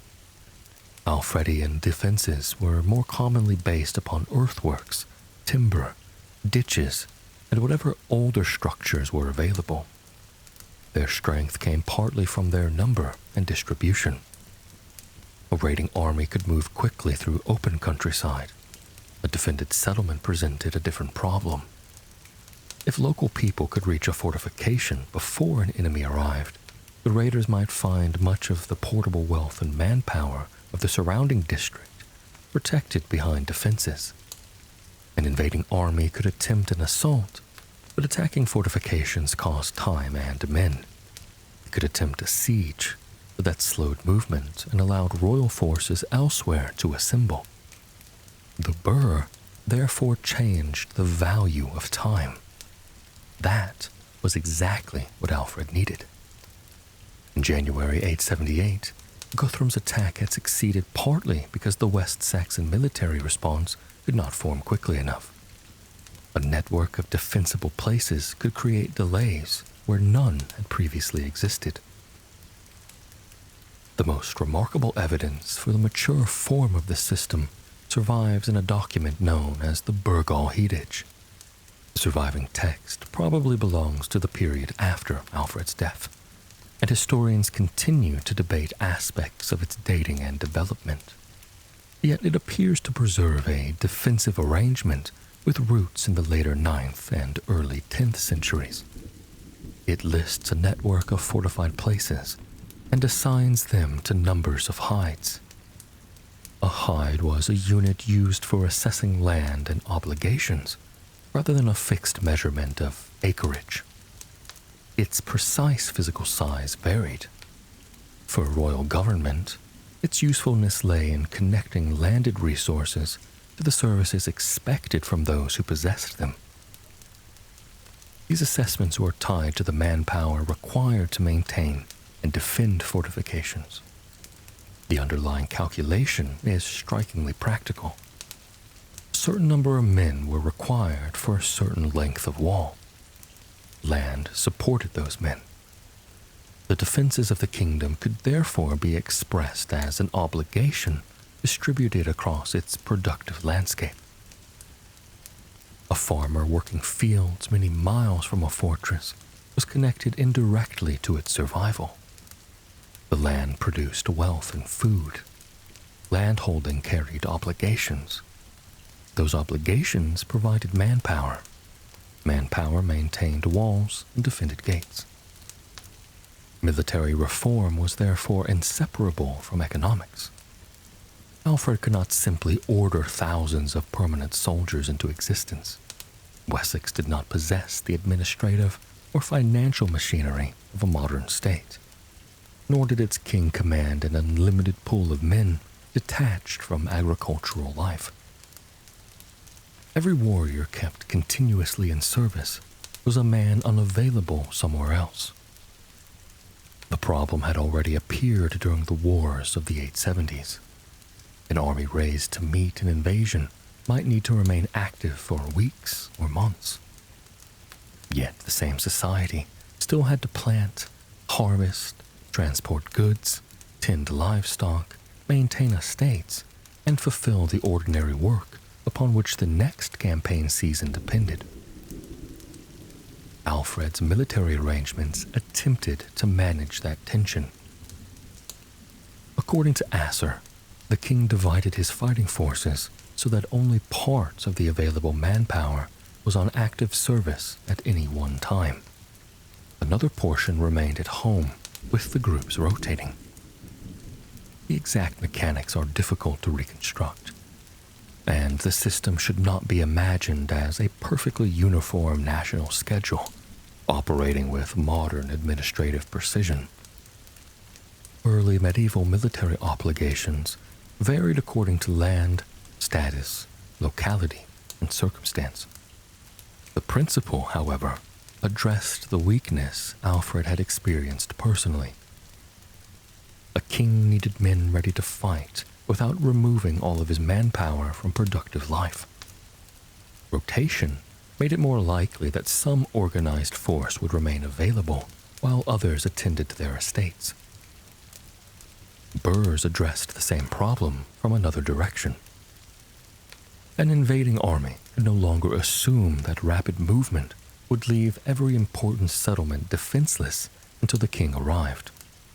Local garrisons and fortified communities could resist independently. The two systems supported each other. A burr that delayed an attacker created time for a field army to respond. A field army made it dangerous for an attacker to remain around a burr for too long. The result was a strategic environment less favorable to the kind of campaigning that had brought Guthrum to Chippenham. Geography shaped this network. Wessex contained river valleys, old Roman roads, coastal approaches, agricultural districts, and routes connecting royal and ecclesiastical centers. Fortifications placed along these corridors could restrict movement and provide refuge to nearby populations. Later evidence suggests that the network was arranged densely enough that much of the population of Wessex lay within a reasonable distance of a defended place. But this did not make the countryside invulnerable. Scandinavian armies could still burn farms, seize livestock, and devastate areas outside the walls. People could fail to reach safety. Defenses could be poorly maintained or inadequately manned. No medieval fortification system could seal an entire kingdom. The purpose was to deny invaders easy strategic success. A raid that carried away cattle was damaging. An invasion that captured a royal center, shattered local authority, and forced an entire region into submission was something else entirely. Alfred's defenses were designed to prevent the second outcome. Some burghs also developed economic functions. A defended site could attract inhabitants and trade. Markets benefited from predictable locations and royal protection. Coinage and commercial regulation could be tied more closely to particular settlements. Roads converged upon places where merchants, craftsmen, officials, and landholders had reasons to gather. Military security and economic development could therefore reinforce one another. A fortified settlement needed people and resources. Those people generated commercial activity. Commercial activity gave the king another reason to regulate and protect the settlement. Over time, several burghs would develop into important towns. Alfred was not creating urban life in England from nothing. Trading settlements already existed, and some Roman towns had never entirely lost their importance. What changed was the degree to which defense, administration, and economic activity could be deliberately connected. London would eventually provide the largest example of this relationship, although its political importance extended beyond the defensive system itself. The same practical thinking appeared in Alfred's attention to roads. A network of fortifications only worked if men could move between them. Royal armies needed routes along which they could respond to threats. Messages needed to travel, supplies had to reach garrisons. Communities had to know where safety could be found. The Roman past remained physically present in the landscape. Roads built centuries earlier still crossed southern Britain, even where maintenance had declined. Alfred's government could use these inherited routes alongside local roads, tracks. Again, his achievement depended partly upon adapting what already existed. This pattern appears repeatedly in Alfred's reign. He did not invent the feared, the traditional military levy. He did not invent fortified settlements. He did not invent taxation, royal administration, roads, ships, or towns. He inherited institutions that had developed over generations. The crisis of his reign encouraged him to make them work together more deliberately. Maritime defense presented another problem. The Scandinavian invasions had begun with ships, and ships remained essential to their mobility. Fleets could move warriors along the coast, enter river systems, reinforce armies, and bypass defenses designed primarily for land warfare. Alfred therefore invested effort in naval forces of his own. The Anglo-Saxon Chronicle records several naval engagements during his reign. In the early 880s, West Saxon ships fought Scandinavian vessels, sometimes successfully and sometimes with mixed results. The most famous description comes from 896, when the Chronicle says Alfred ordered ships constructed according to a design different from those used by either the Danes or the Frisians. They were described as larger with more oars and intended to be faster and steadier. The passages helped create the later claim that Alfred founded the English Navy or even the Royal Navy, but that goes too far. Anglo-Saxon rulers possessed ships before Alfred. His own father had fought Scandinavian fleets. Maritime warfare in Britain did not begin with Alfred's construction program, and there is no continuous institutional line connecting his vessels neatly to the modern Royal Navy. What the episode does reveal is Alfred's willingness to experiment. The results were not always impressive. One engagement described by the Chronicle demonstrates how technological ambition could meet practical reality. Alfred's larger ships encountered Scandinavian vessels in confined waters. Some enemy ships became stranded as the tide withdrew, but several West Saxon ships also grounded. Fighting continued under awkward conditions, and the outcome was complicated by the returning tide. A larger ship was not automatically a better ship in every coastal environment. Alfred's reforms, therefore, should not be turned into a catalogue of inventions that always worked. Their significance lies in the repeated attempt to solve identifiable problems. If armies could not assemble quickly enough, reorganize service. If civilians and resources were too exposed, provide fortified refuge. If enemy forces used strongholds, build a network of strongholds of your own. If ships allowed invaders to move around land defenses, increase maritime capacity. Each response grew from pressures Alfred had encountered during the first half of his reign. None of it could function without cooperation. The image of a great king issuing commands can obscure how dependent Alfred remained upon the people beneath him. Ealdormen governed large regions and commanded forces. Thangs held land and performed service. Bishops and abbots controlled considerable resources. Local communities supplied labor. Landholders maintained obligations connected to military service and fortifications. A burh whose walls were not repaired because local obligations had failed was little more than an earthwork. A fyrd whose men did not appear was only a royal command written or spoken somewhere else. Alfred therefore needed authority strong enough to coordinate men who possessed power of their own. The king's relationship with his nobility became part of the defensive system. Asser offers glimpses of the strain this could create. He portrays Alfred as demanding about royal service and sometimes frustrated with officials who failed to carry out instructions adequately. Because Asser was writing a favorable portrait, such passages naturally present Alfred as the diligent king attempting to improve less capable servants. The reality was probably more complicated. Royal government worked through negotiation as well as command. Powerful families expected rewards, land, status, protection, and access to the king. Alfred needed their cooperation, and they needed a ruler capable of protecting the political order from which their own authority came.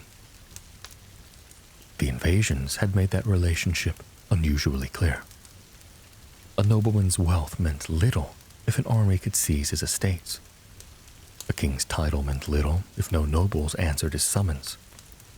The survival of 878 had depended upon both. This mutual dependence also helps explain why Alfred's reforms could endure beyond the immediate crisis. They were not merely personal habits of one king. Fortifications, military obligations, administrative districts, and developing towns became part of the structure inherited by his successors. That inheritance would matter because Alfred's descendants would use the defensive machinery of Wessex for increasingly offensive purposes. A burh could protect territory already controlled. It could also secure territory newly conquered.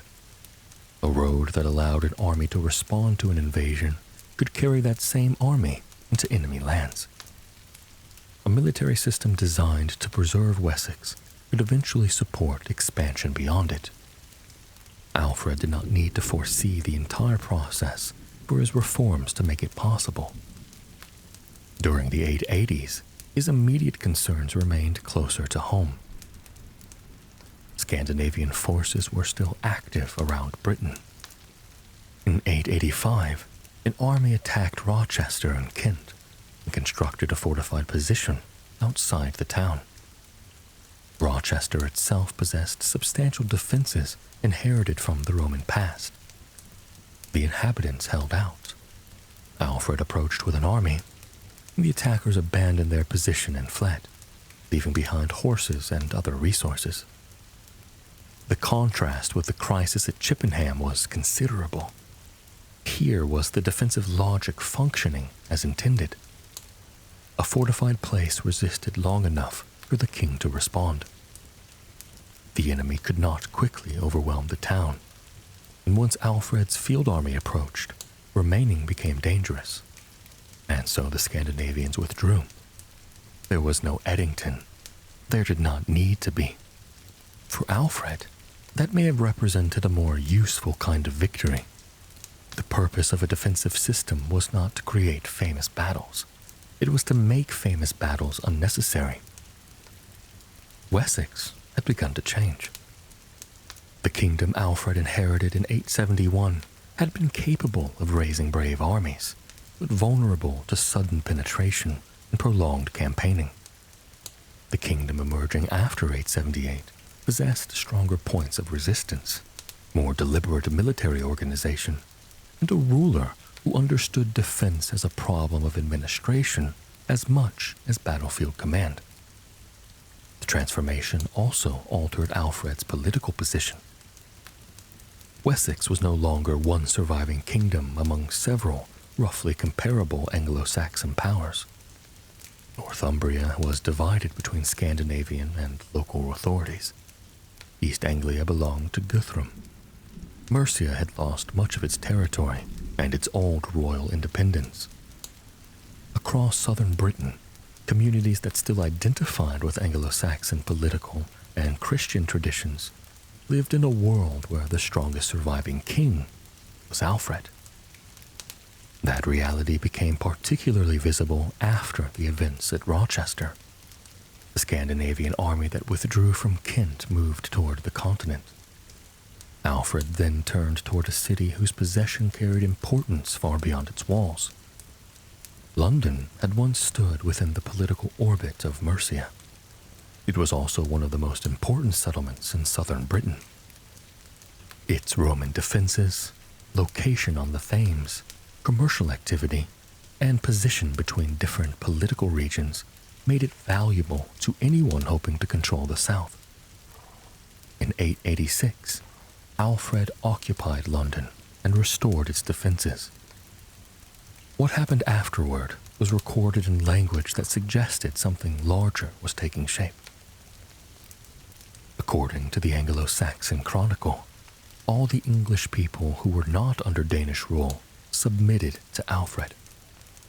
The statement came from a source produced within the West Saxon political world and should not be read as a precise constitutional declaration. Alfred had not suddenly become king of every English-speaking person outside Scandinavian territory, nor had a unified English state appeared in a single year. Yet, the language reveals how Alfred's position was beginning to be understood.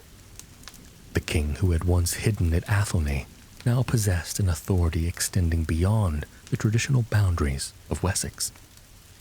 His kingdom had survived, and its survival had made expansion very possible. London changed the scale of Alfred's kingship. When he took control of the city in 886, he acquired a place that had long stood outside the traditional West Saxon heartland. London lay within territory historically associated with Mercia, and its importance reached well beyond the kingdom that had previously claimed it. It occupied a strategic crossing of the Thames, stood close to major land routes, and possessed commercial connections extending across Britain and the North Sea. The city Alfred encountered was also the product of a much longer history. Roman Londinium had once been one of the largest settlements in Britain. After Roman government disappeared in the 5th century, occupation changed considerably.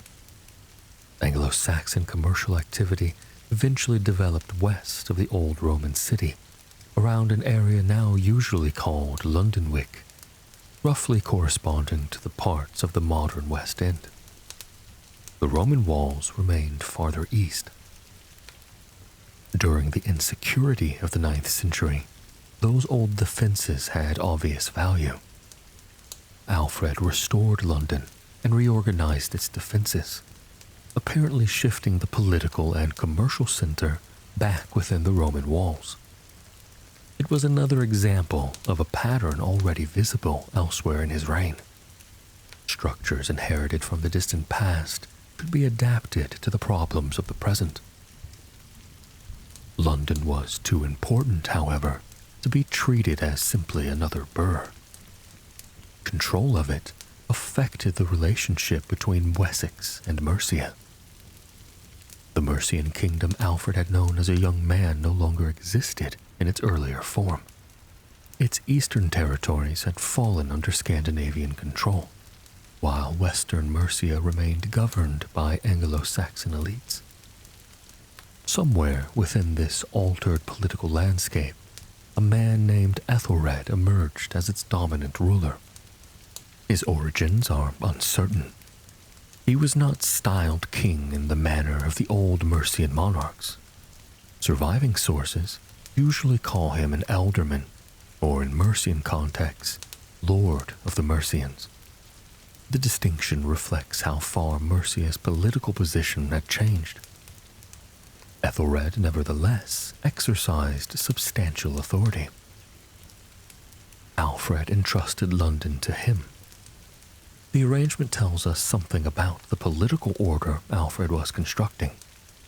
He did not simply annex every surviving Anglo-Saxon territory and replace its local leadership with West Saxons.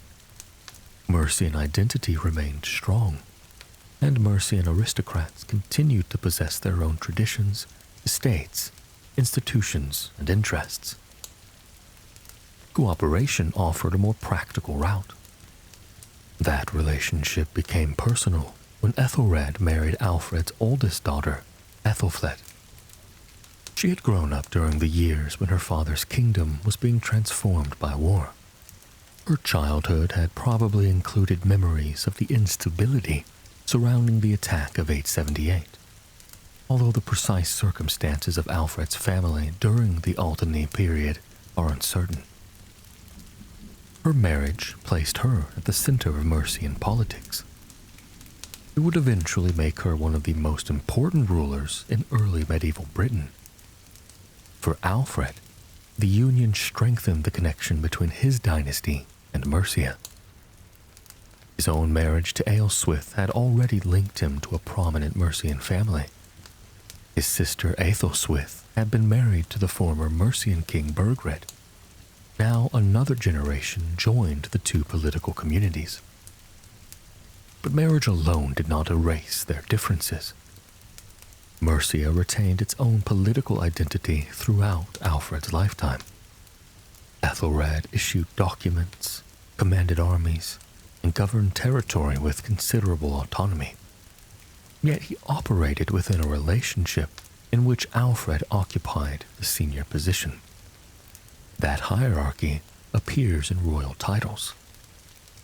Earlier in his reign, Alfred had naturally been described as King of the West Saxons.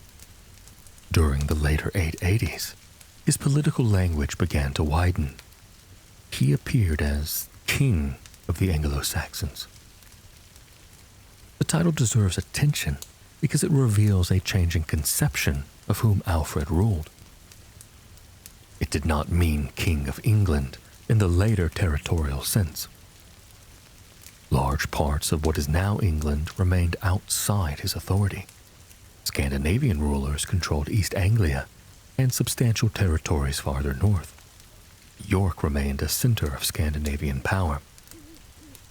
Nor did every Anglo-Saxon living outside Scandinavian territory suddenly become a West Saxon.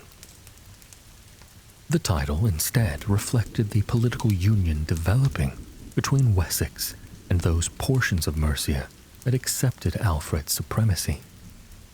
The Anglo-Saxon Chronicle describes the change in particularly broad language. After Alfred restored London in 886, it says that all the English people who were not under Danish rule submitted to him. The statement comes from a source closely connected to the West Saxon political world, and it naturally presents events from Alfred's perspective, and it should not be interpreted as a census of political allegiance. Still, something important had happened. Alfred's authority now crossed the older boundary between Wessex and Mercia. The Scandinavian conquests had helped make this possible. Before the invasions, a Mercian ruler had little reason to accept permanent West Saxon supremacy. Mercia possessed its own dynasty and a long history of dominating neighboring kingdoms. During the 8th century, it had been Wessex that frequently lived beneath Mercian pressure. The Great Heathen Army destroyed that balance. Northumbria fractured, East Anglia fell. Mercia lost territory and its traditional monarchy, while Wessex survived. The resulting political order was therefore shaped as much by the disappearance of Alfred's former rivals as by his own ambitions. His kingdom became the center around which surviving Anglo-Saxon power could gather because fewer alternatives remained. The process extended westward as well. Wales, in the 9th century, was divided among several kingdoms whose rulers faced pressures of their own. Their relationship with the Anglo-Saxon kingdoms had long included warfare, alliance, intermarriage, border disputes, and shifting claims of overlordship. The Scandinavian presence complicated that world. Viking forces operated around the Irish Sea, along the Welsh coast, and within western Britain. At the same time, the weakening of Mercia altered a political relationship that had shaped the Welsh borderlands for generations. Asser, himself a Welshman, provides unusually detailed information about Alfred's relations with Welsh rulers. According to his account, several kings sought Alfred's protection. Asser naturally portrays these developments as evidence of Alfred's growing greatness. The actual relationships were probably more negotiated. A Welsh king acknowledging Alfred's superiority did not surrender the daily governments of his kingdom. Alfred did not send West Saxon officials to administer all of Wales. Instead, overlordship could involve protection, military cooperation, gifts, oaths, attendance at court, and a recognition of political precedents. This kind of layered authority was normal in early medieval politics. A ruler could remain king within his own territory while accepting another ruler as his superior. For Alfred, these relationships extended his influence without requiring direct conquest. For the Welsh rulers involved, alliance with the strongest surviving Anglo-Saxon king could provide protection against immediate enemies. The connection also brought people such as Asser into Alfred's court. Alfred had invited him from the Welsh monastery of St. David's, although Asser initially hesitated to leave his own community permanently. An agreement was eventually reached in which he divided his time between Alfred and Wales. That relationship would become important for reasons extending beyond diplomacy. Asser was one of several learned men Alfred drew into his circle as his interest moved toward education and religious reform. Political expansion and intellectual reform were therefore developing together. The more territory Alfred influenced, the more complicated the task of government became. Wessex itself already contained regional differences.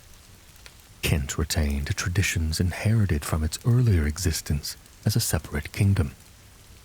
The southeastern territories had not forgotten their political past when Alfred's grandfather brought them beneath West Saxon rule. Mercia added another layer. A ruler attempting to bind these communities together needed more than armies. He needed relationships with local elites. He needed common expectations about law and royal authority. He needed churchmen capable of administering dioceses and communicating across regions. He needed written documents. He needed officials who could carry out instructions.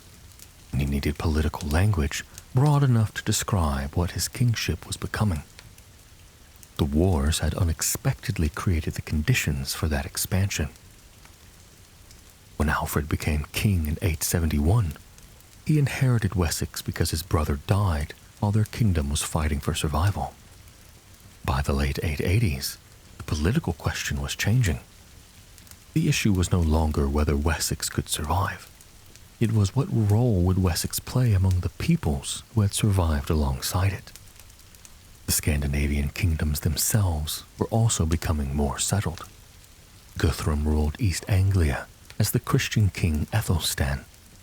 Scandinavian communities established farms, markets, and local political structures. Warriors who had once lived from mobile campaigning became landholders whose interests included maintaining the territories they controlled. This did not eliminate warfare, but it changed its character. The frontier between Alfred's authority and Scandinavian-controlled territory became a place of interaction as well as conflict. Trade crossed political boundaries. Individuals traveled between communities. Anglo-Saxons lived under Scandinavian rulers, while Scandinavian settlers lived among existing populations. Language itself began recording the contact. Old English and Old Norse were related Germanic languages, close enough in some forms that their speakers may have achieved limited mutual understanding. Prolonged settlement eventually introduced Scandinavian words into English and left a particularly visible mark in place names across northern and eastern England. Names ending in B, meaning a farm or settlement, became common in areas of Scandinavian colonization. Other Norse elements entered the landscape as communities acquired new names or older names were adapted. None of this happened because Alfred had drawn a clean line across a map. The political boundary associated with his agreement with Guthrum divided spheres of authority, but human communities remained less tidy. That complexity makes the later creation of England more interesting. The future kingdom would not emerge because Wessex conquered an alien population and restored the political world that existed before 865. Scandinavian settlement had already become part of England's demographic and cultural landscape. Any eventual unification would incorporate that change. Alfred himself remained cautious about expansion into Scandinavian territory. His later reputation can make him appear as though he spent every year after Edington pursuing the reconquest of England. The evidence suggests a ruler whose priorities remained heavily defensive. There were good reasons for restraint. His kingdom had only recently survived a catastrophic invasion. Fortifications required manpower and resources. Military service placed demands upon landholders. London needed to be secured. Relationships with Mercia and Welsh rulers needed to be maintained. A large offensive war could consume the strength Alfred had spent years rebuilding. There was no guarantee that Scandinavian power would remain divided or passive. Across the English Channel, Viking armies were active in the Frankish kingdoms. The political fragmentation of the Carolingian world offered many of the same opportunities Scandinavian commanders had exploited in Britain. Towns could be attacked, rivers used as highways, rulers pressured for tribute, and fortified bases established for extended campaigns. Alfred watched these developments because an army fighting in Francia could eventually return to England.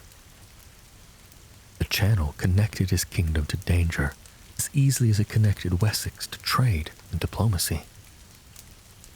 This wider European awareness became another feature of Alfred's kingship.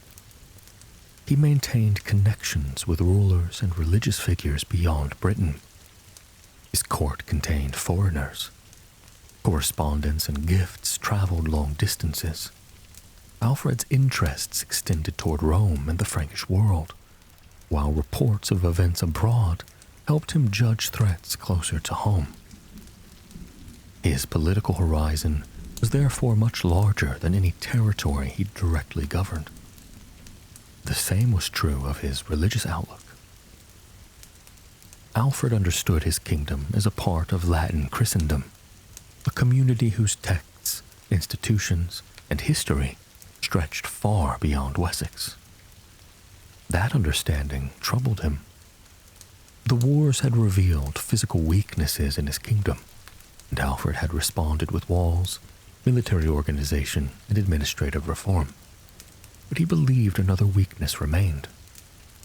The level of learning among his people, particularly among those responsible for the church and government, seemed to be dangerously low. This was not merely an intellectual disappointment. For Alfred, knowledge had practical and moral consequences. A king needed officials capable of understanding their duties. Churchmen needed access to the texts upon which Christian teaching depended. Judges needed wisdom. Priests needed to teach. A society that could no longer understand the books inherited from earlier generations had lost part of the knowledge required to govern itself. Alfred knew the problem personally. Despite the childhood interest in poetry remembered by Asser, his own education in Latin had been limited. He had reached adulthood without possessing the scholarly training he later wished he had received. Now he possessed something his younger self had lacked: authority.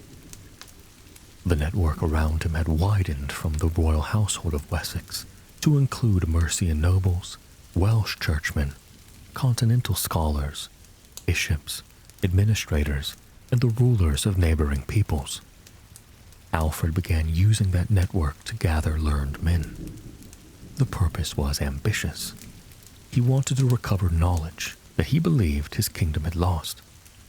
For the second time in his reign, Alfred looked at a weakness exposed by years of disruption and attempted to build a system around it. The first had been designed to defend Wessex's land. The next would concern its memory. Alfred's concern with learning appears most clearly in words associated with the king himself. Sometime during the later part of his reign, a translation of Pope Gregory the Great's Pastoral Care was produced in Old English. The work had originally been written in Latin during the 6th century as a guide to the responsibilities of bishops and other spiritual leaders. Copies of the English translation were sent to important churches, and attached to the work was a preface written in Alfred's name. It begins by looking backward. Alfred asks his reader to remember in earlier England, when learned men had flourished, kings had obeyed God, and wisdom had attracted scholars from beyond the country's shores. He then contrasts that remembered past with the situation of his own lifetime. Learning had declined so severely, he argued, that very few people south of the Humber could properly understand Latin religious texts, and even south of the Thames, he could recall scarcely anyone capable of translating a letter from Latin into English when he first became king. The exact picture may have been sharpened to justify the reform Alfred wanted to undertake. 9th century England had not become an intellectual wasteland, and important centers of learning continued to exist. Alfred, nevertheless, believed there was a serious problem. His explanation for it was shaped by his understanding of history. England had once possessed knowledge. It had also possessed wealth and strong religious institutions. Yet earlier generations, Alfred argued, had failed to preserve enough of the learning they inherited. They valued the books without ensuring that enough people could still understand them. Then war came. The Scandinavian invasions damaged monasteries, disrupted ecclesiastical networks, displaced communities, and consumed resources that might otherwise have supported education. Some religious houses were abandoned or destroyed. Books could be lost with the communities that maintained them. Alfred did not blame everything upon the Vikings. The decline, as he understood it, had already begun before the worst destruction. Invasion exposed a weakness that was already present. It was a familiar pattern. Wessex had possessed warriors before 878. The problem was arranging those warriors so that enough of them could respond when they were needed. England possessed books, but the problem was that fewer people could read them. Alfred's response again began with organization. He gathered learned men around his court. Some came from within Wessex, others came from Mercia, Wales, and continental Europe. Their different origins reveal both the weakness Alfred perceived within his own kingdom and the breadth of the networks available to him. Among the Mercians was a priest named Werfurth, later Bishop of Worcester. Alfred regarded him as sufficiently learned to participate in the translation of Gregory's dialogues from Latin into Old English. Another scholar, Plegmont, also came from Mercian intellectual circles. He would eventually become Archbishop of Canterbury, one of the most important ecclesiastical offices within Alfred's realm. From the continent came men including Grimbald, associated with the monastery of Saint Bertin, and John, usually identified as John the Old Saxon. Then there was Asser. The Welsh churchman from St. David's had initially resisted Alfred's invitation to remain permanently at the West Saxon court. His responsibilities in Wales mattered to him, and the two men eventually reached an arrangement allowing Asser to divide his time.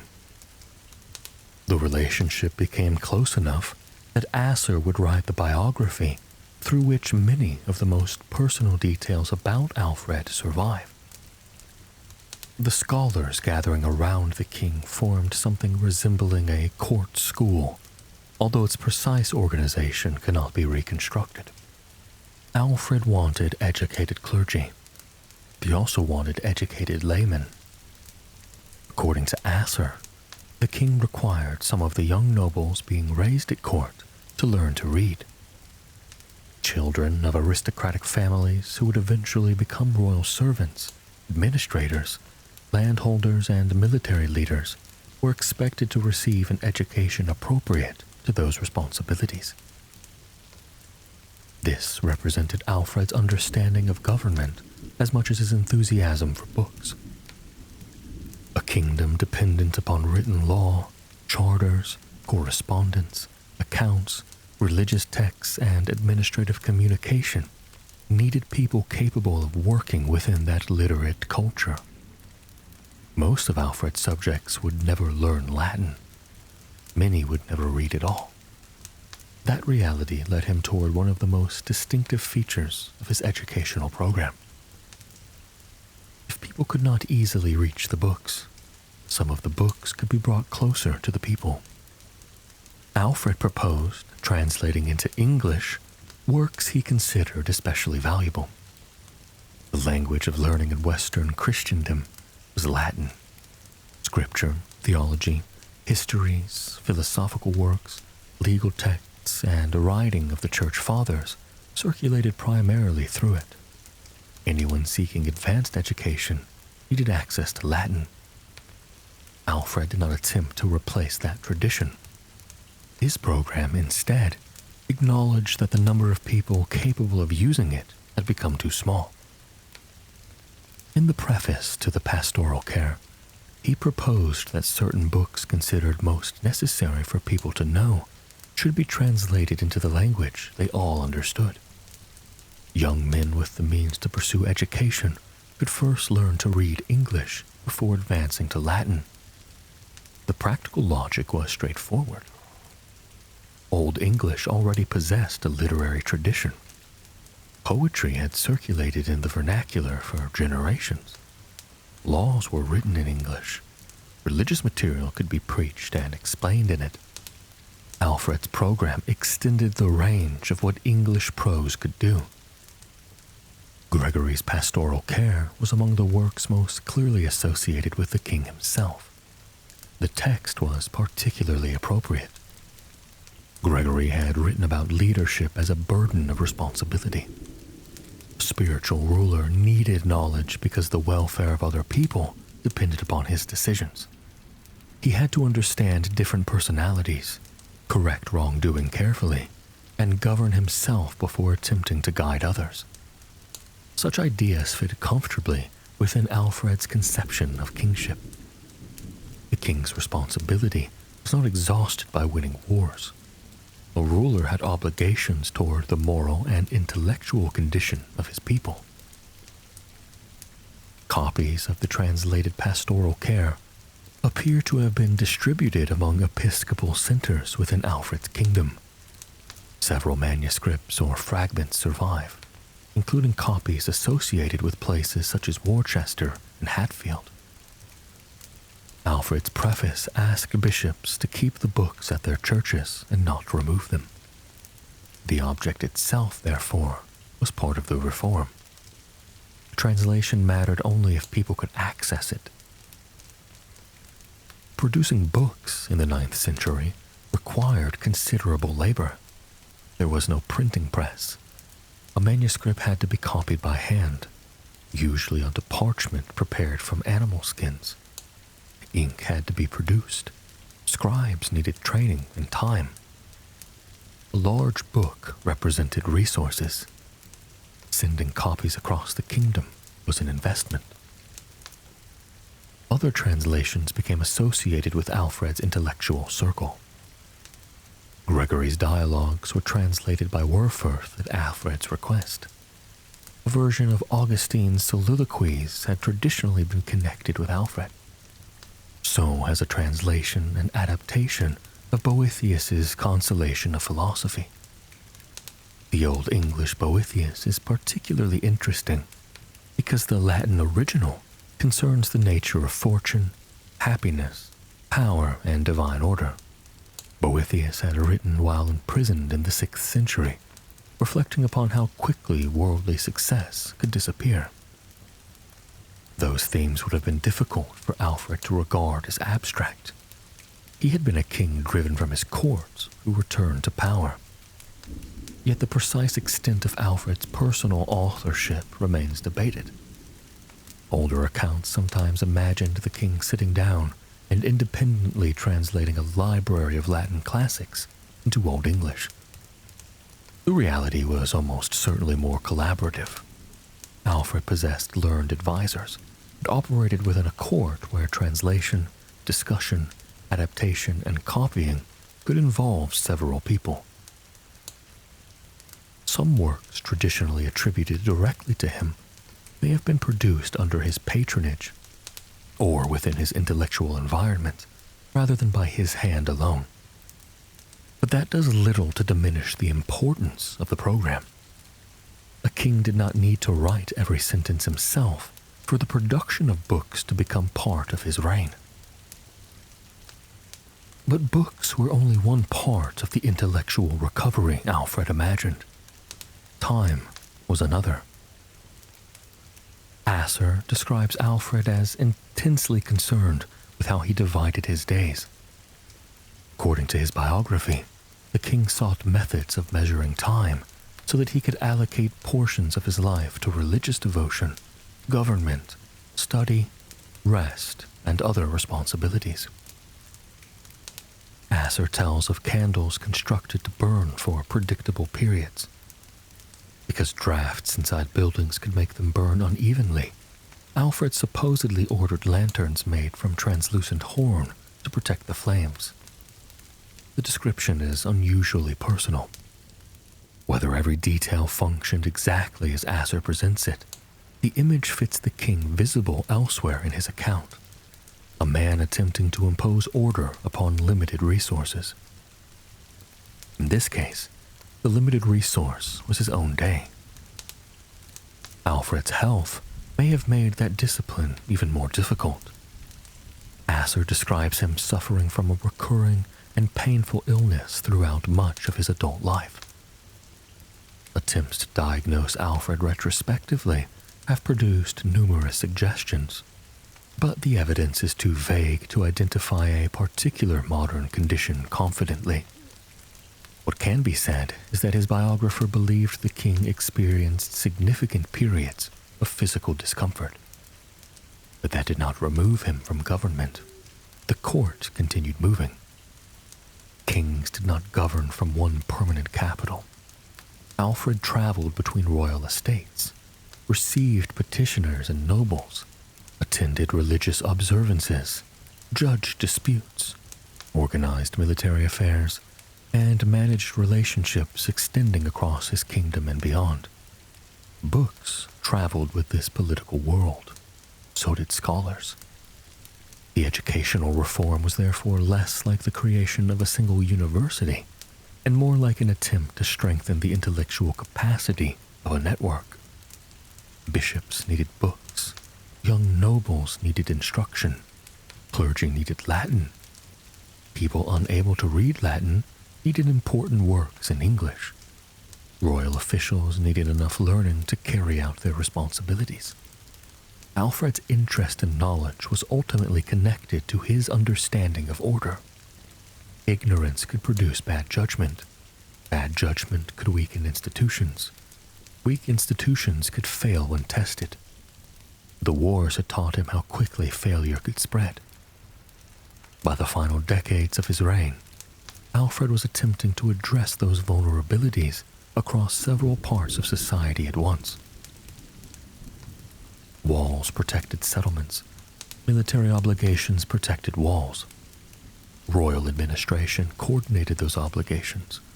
Learning was intended to improve the people responsible for administration, religion, and judgment. The parts belonged to the same conception of kingship. Alfred had begun his reign fighting to preserve territory. He governed as though preserving a kingdom also required preserving the knowledge by which that kingdom understood itself. The books produced around his court would outlive the fortifications of his own lifetime. Some survived only in fragments.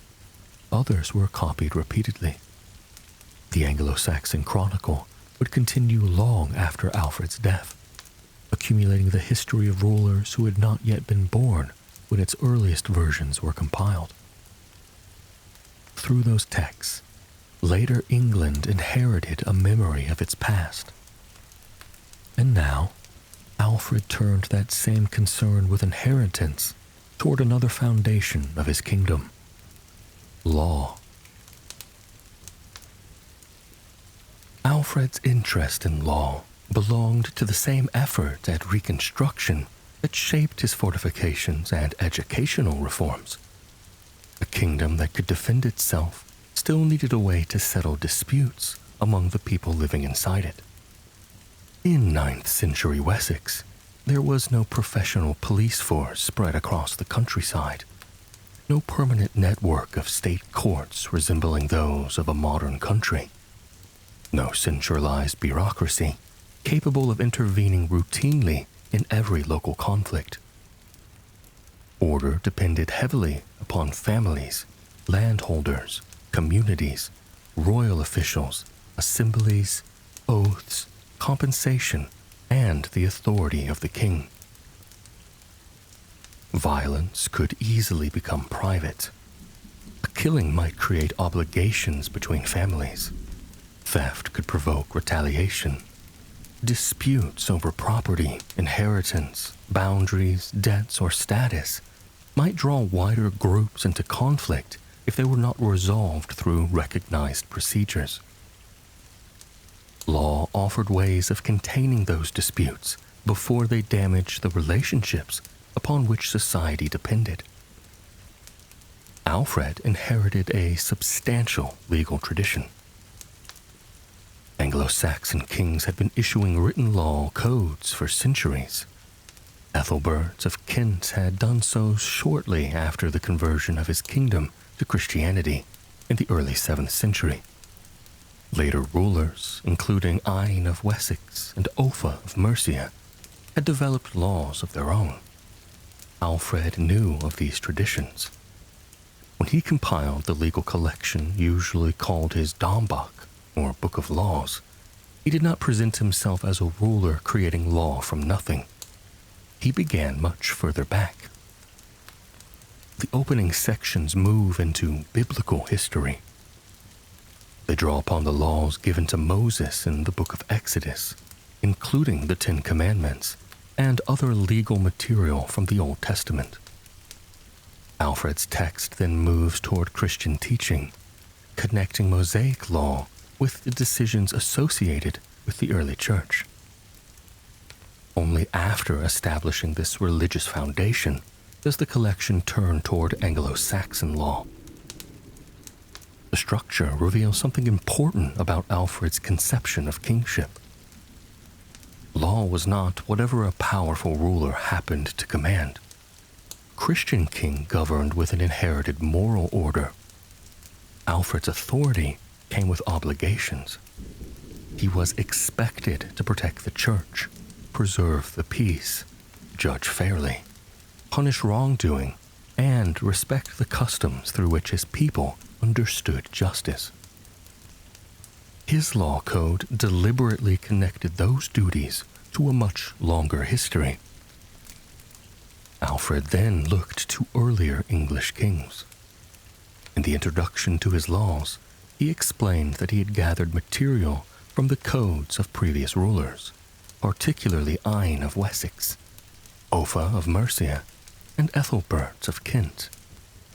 Some provisions he retained, while others he rejected. He also claimed restraint. Alfred explained that he had not dared to write down many laws of his own because he could not know how they would appear to those who came after him. But that statement should not be mistaken for political timidity. Choosing which earlier laws to preserve was itself an exercise of power. By selecting, arranging, adapting, and issuing inherited material under his own authority, Alfred could present his kingship as the continuation of respected traditions while adjusting those traditions to the political world he governed. This suited the circumstances of his later reign. Alfred's authority now extended beyond the old West Saxon heartland. Kent possessed its own legal past. Mercia possessed another. The people connected to Alfred's kingship did not all come from the same regional tradition. A legal collection drawing upon several earlier kingdoms could speak to that broader political community. The inclusion of Ine was especially important. Ine had ruled Wessex during the late 7th and early 8th centuries, long before Alfred's dynasty became dominant. His laws dealt with matters ranging from theft and violence to agricultural obligations, religious observance, and the relationships between people of different social ranks. Alfred preserved Ine's code alongside his own. The result linked the present king to an older West Saxon past, while also demonstrating that law could survive the ruler who originally used it. This mattered in a society where custom carried great authority. Alfred could reform most effectively when reform appeared connected to what people already recognized. The actual provisions of his code open a window into the society he governed. Status mattered everywhere. Early medieval law did not treat every person as legally identical. A person's social rank influenced the compensation owed if you were injured or killed. This value is commonly described by the Old English term weregild, literally the price or value of a person. The system can appear strange from a modern perspective, but its purpose was practical. A killing could begin a feud. If the victim's relatives answered violence with violence, the second death could require another response. Compensation provided a recognized alternative. The offender, or their family, could pay according to established expectations, allowing the dispute to end without another killing. This did not make Anglo-Saxon society peaceful. Feuds still occurred, and revenge remained culturally meaningful. Powerful men could manipulate the legal processes, yet compensation offered a mechanism through which violence might be converted into an obligation that could be settled. Similar principles governed bodily injury. Different wounds carried different payments. Damage to an eye, hand, tooth, or other part of the body could have an assigned value. The precision of such provisions reflects a world in which law frequently sought to restore a balance between households rather than imprison an offender on behalf of an abstract state. Property received careful protection as well. Land was the foundation of wealth for much of the elite, while livestock, tools, food stores, weapons, and household goods represented substantial value throughout society. Theft threatened more than personal possessions. Repeated insecurity could undermine the local relationships upon which agricultural communities depended. Oaths, therefore, became central to legal procedure. A person's sworn word carried weight, particularly when supported by others prepared to swear alongside him. The importance of oath-taking extended far beyond court disputes. Kings exchanged oaths. Nobles swore loyalty. Treaties were confirmed through them. Guthrum had sworn agreements with Alfred before Edington, and the failure of those agreements had demonstrated that an oath could be broken. That did not make oath-taking meaningless, however. Breaking one carried consequences precisely because sworn promises were expected to matter. Alfred's laws placed particular emphasis upon loyalty to one's lord. A provision concerning conspiracy against the lord treated such betrayal with exceptional severity. The concern is understandable. Alfred's political system depended upon personal bonds. A king ruled through men who ruled others beneath them. Ealdormen commanded regional forces. Thanes possessed estates and followers. Bishops exercised authority through the church. Local officials depended upon cooperation from communities. If those bonds failed, royal government weakened rapidly. Alfred had experienced the consequences during the crisis of 878. When Guthrum overran much of Wessex, individual landholders had to decide whether to continue supporting a king who appeared to have lost his realm. Alfred's return depended upon enough of those relationships surviving. Loyalty was therefore not an abstract virtue. It was part of the machinery of government. This helps explain the seriousness with which treachery could be treated. The king himself also stood within expectations. Alfred could reward service through land, gifts, status, and access to the royal household. He was expected to protect loyal followers and provide judgments when disputes reached him. His court was therefore a political institution as well as a household. People came to the king seeking decisions. Asser describes Alfred hearing cases and reviewing judgments made by officials beneath him. His account presents the king as particularly concerned with correcting unjust decisions and requiring his judges to become better educated.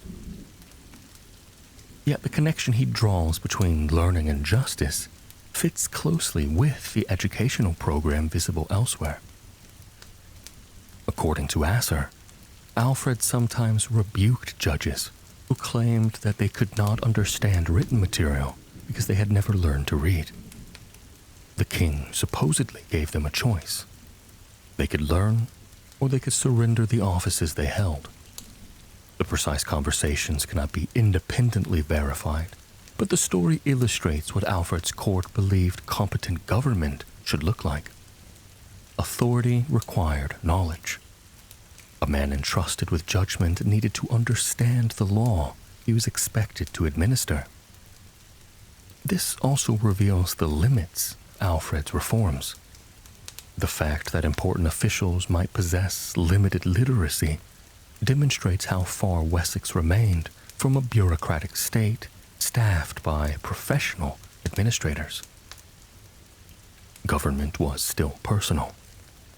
Office frequently rested upon status, landholding, family connections, and royal favor. Alfred could encourage literacy among officials without replacing the social structure from which those officials came. Assemblies remained essential.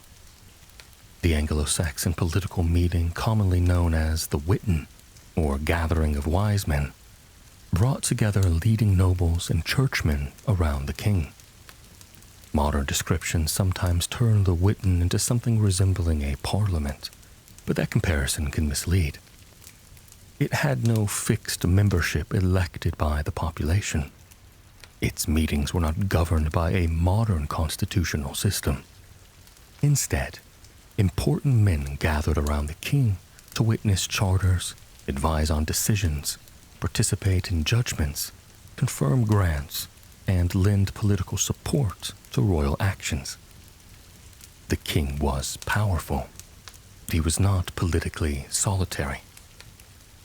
A major decision accepted by influential bishops and nobles carried more authority because the men capable of enforcing it had participated in the political process. This was particularly important in a kingdom growing beyond its older boundaries. Mercian elites needed reasons to cooperate with Alfred.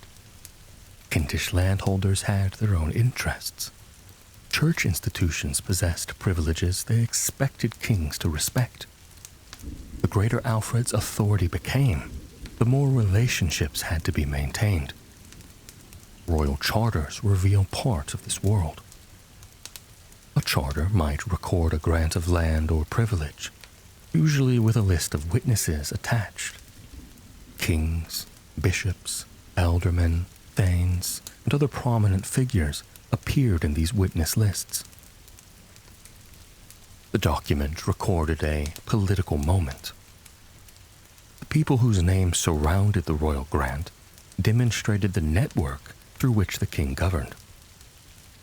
Alfred's court moved among royal estates rather than remaining permanently in one capital.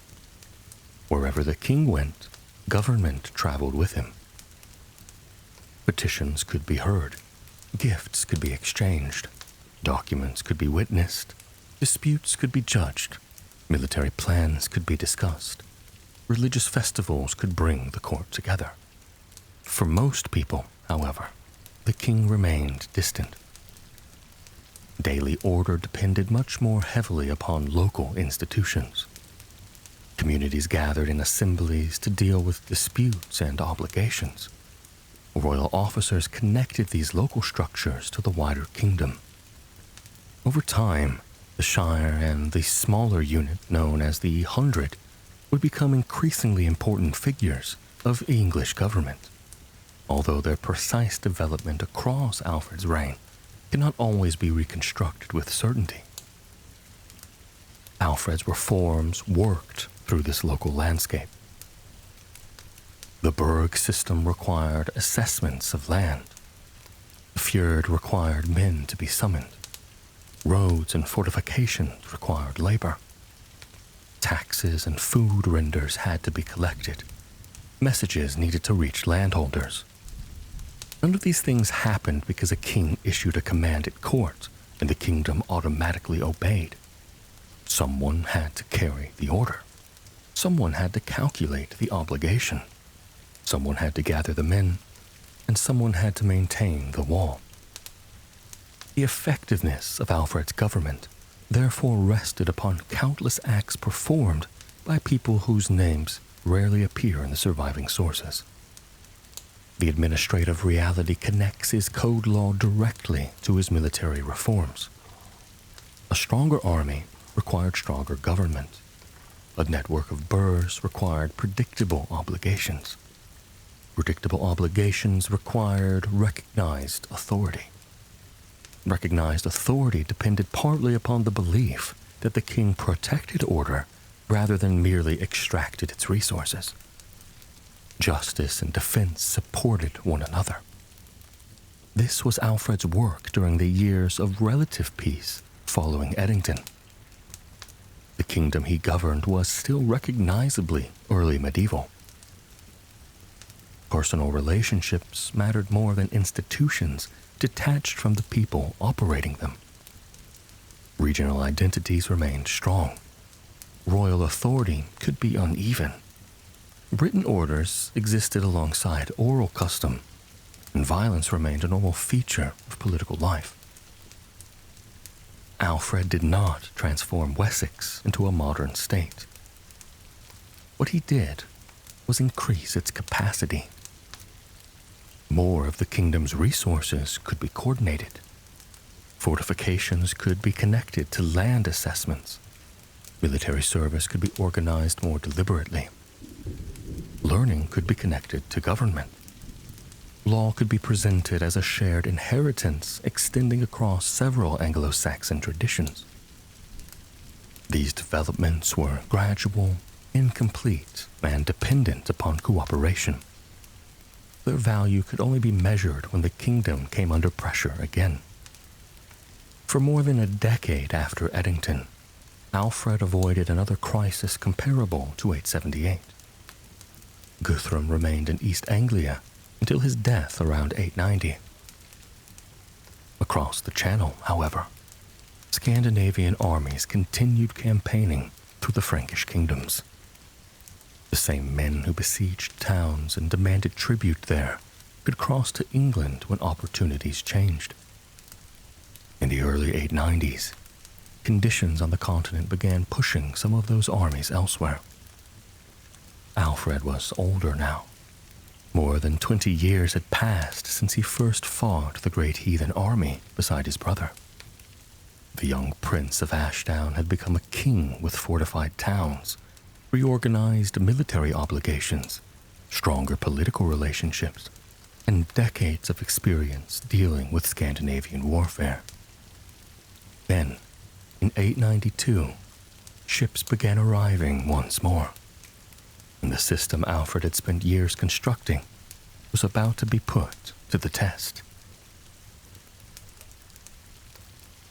The Scandinavian armies that returned to England in the early 890s entered a kingdom very different from the one Guthrum had nearly conquered 14 years earlier. Alfred was different as well. He was now in his 40s, an experienced ruler who had spent most of his adult life dealing with Scandinavian warfare. The young man who had charged uphill at Ashdown had learned that victory in a single battle rarely solved the larger problem. The king who escaped from Chippenham had learned how dangerous it was to depend upon an army that needed time to assemble. Since Edington, he had spent years addressing those weaknesses. Now, another major invasion would test whether any of it had worked. The immediate origins of the new threat lay across the English Channel. Scandinavian armies had spent years campaigning in the Frankish kingdoms, exploiting rivers, attacking settlements, occupying fortified positions, and extracting tribute. Their activities were shaped by the political divisions of the Carolingian world, just as earlier armies had exploited divisions among the Anglo-Saxon kingdoms. By the beginning of the 890s, conditions there were changing.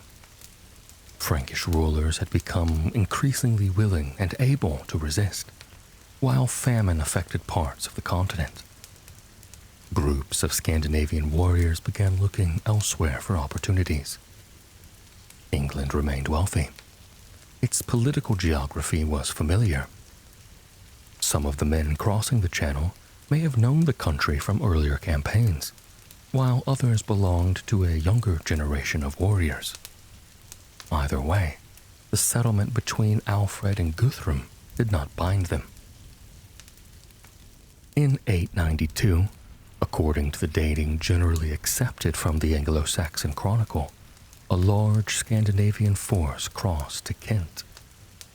The Chronicle describes hundreds of ships arriving in two separate groups.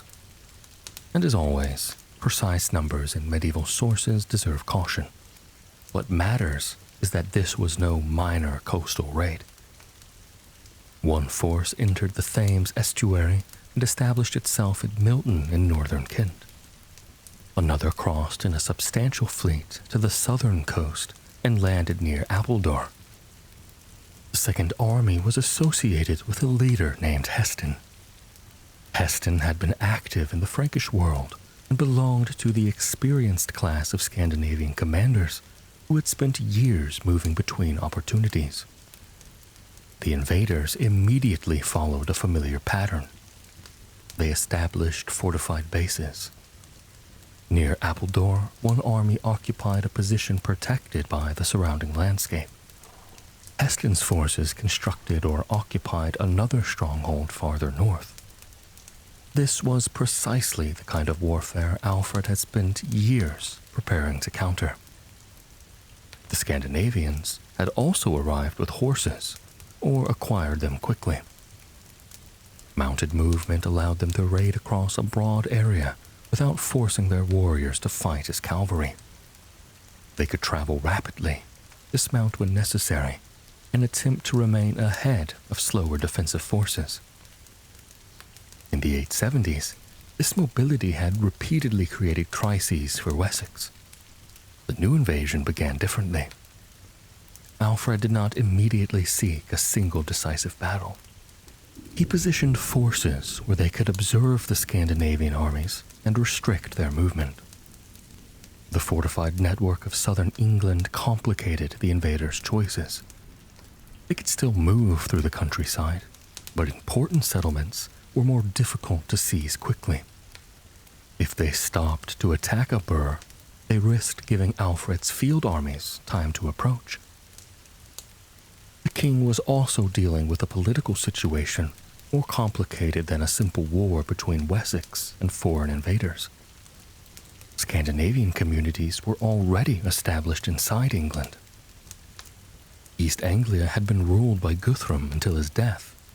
Scandinavian-controlled territories stretched through eastern and northern regions. Sub-inhabitants had lived in Britain for decades. Alfred needed to prevent those communities from joining the newcomers. Agreements and hostages were used to preserve peace. The result was imperfect.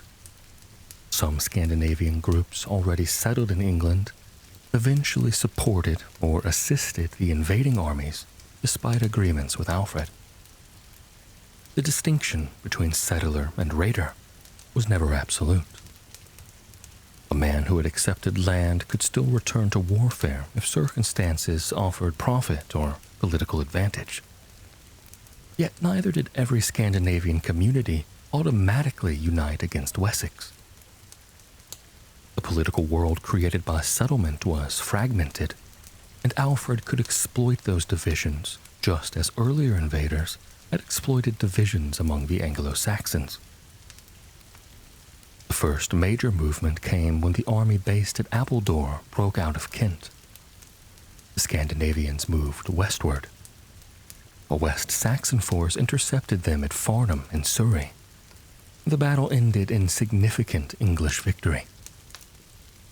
The Scandinavian army was driven from the field and lost horses and plunder. Its survivors crossed the Thames and eventually took refuge on an island in the River Colne. The English pursued. Then the limitations of the defensive system appeared. The army pursuing the Scandinavians had reached the end of its period of service. Men who had been mobilized could not remain indefinitely. Their replacements were on the way, but the transition created a gap. The episode illustrates why Alfred's military reform should not be imagined as producing a permanent professional army. Rotation reduced the burden of prolonged service. It did not eliminate it. The kingdom still depended upon men whose military obligations existed alongside agricultural and local responsibilities. Alfred's system managed that reality rather than escaping it. The Scandinavians used this opportunity to survive. Elsewhere, Heston remained active. Alfred attempted negotiation. At one point, Heston entered into an agreement with the king, provided hostages, and allowed members of his family to receive baptism. Alfred himself and his son-in-law Ethelred of Mercia apparently served as sponsors to Heston's sons. The arrangement echoed Alfred's relationship with Guthrum after Edington, but its results were very different. Heston did not become another Guthrum. The agreements broke down, and the fighting continued. The difference reveals the limits of Alfred's diplomatic methods. Baptism could create a relationship. Hostages could encourage compliance. Oaths could define obligations. But none of them could force a leader to abandon warfare if he decided the agreement no longer served his interests. Alfred, therefore, continued relying upon the system built during the previous decade. One of the most dramatic episodes occurred at Benfleet in Essex. Heston had established a fortified base there while part of his army was away raiding. An English force attacked the camp. The defenders were defeated.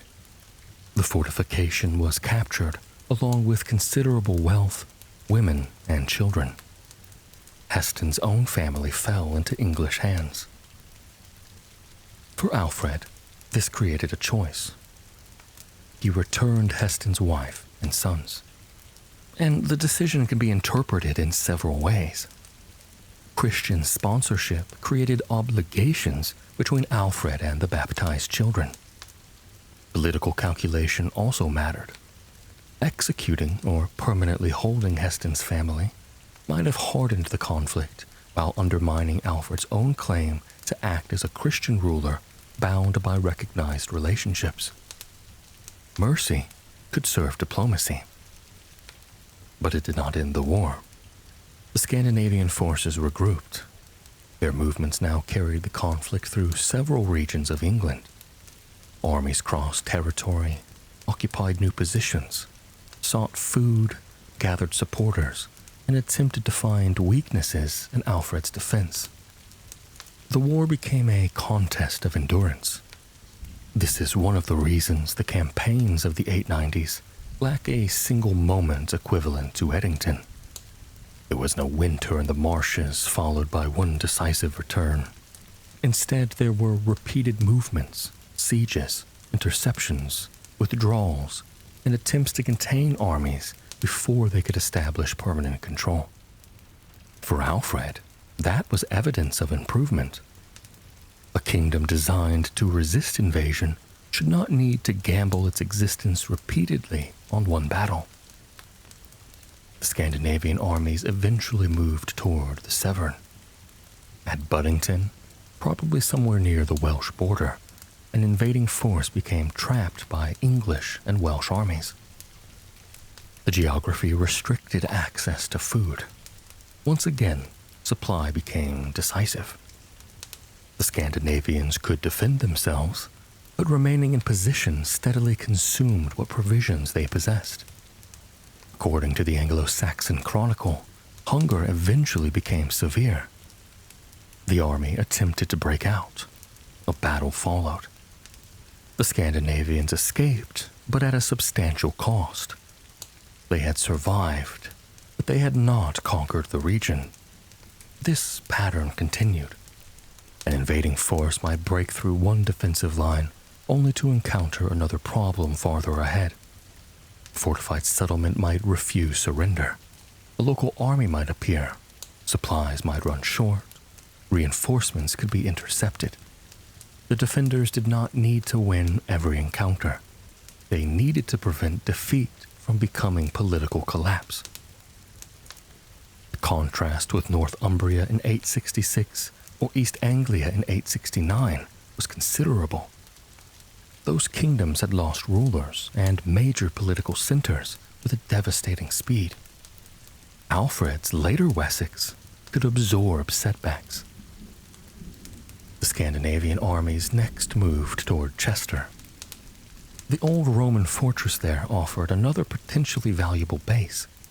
Its walls could be repaired and used in the same manner that invading armies had repeatedly exploited older fortified sites. The English forces responded. They could not easily remove the Scandinavians by direct assault. Instead, according to the Chronicle, they devastated resources in the surrounding area and drove away livestock. It was a harsh strategy.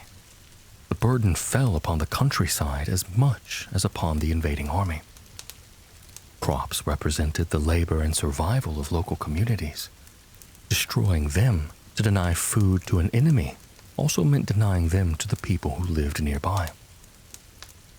Medieval warfare routinely imposed such costs upon its civilians, and Alfred's wars were no exception. The Scandinavian force could hold Chester. It could not easily feed itself there, and eventually it moved again. By now, the campaigns had spread across a wide region. The army traveled into Wales, returned through parts of England, and continued seeking places from which it could sustain itself. The English response increasingly depended upon regional commanders. Alfred could not appear personally everywhere. This may be the clearest evidence that his reforms had matured. In the early years of his reign, the narrative often centers upon the king because the military system depended heavily upon the royal army gathering around him. During the 890s, other men repeatedly commanded important operations. Ethelred of Mercia played a major role. So did ealdormen and other regional leaders. Alfred's son Edward was now old enough to participate in military command. The king had created or strengthened a structure capable of functioning when he was somewhere else. That was essential because Alfred's political responsibilities had also expanded.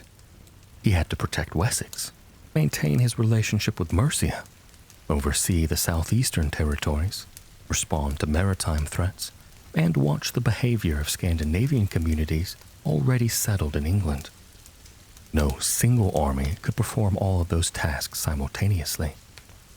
The burhs again provided the fixed points around which regional defense could operate.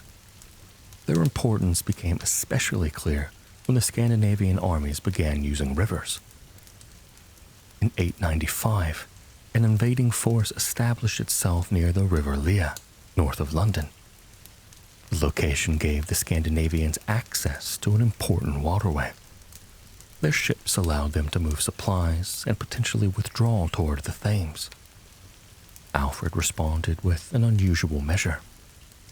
The English interfered with the river itself. The Anglo-Saxon Chronicle says that Alfred ordered works constructed on both sides of the Lea, obstructing the channel so that Scandinavian ships could no longer be moved downriver. The exact engineering involved remains uncertain. Perhaps channels were blocked, banks altered, or fortified works positioned so that passage became impossible. Whatever the method, the effect was strategic. The ships became trapped. Without their fleet, the Scandinavian army lost one of its principal advantages. And so, it abandoned the vessels and moved overland toward Brignorth on the Severn. Londoners later took possession of many of the stranded ships. Some were brought into London, while others were destroyed. The episode captures Alfred's mature approach to warfare. He had not defeated an army in a grand battle. He had made its position impractical. Mobility had always been one of the Scandinavians' greatest strengths. Alfred fought by limiting it. The war continued into 896.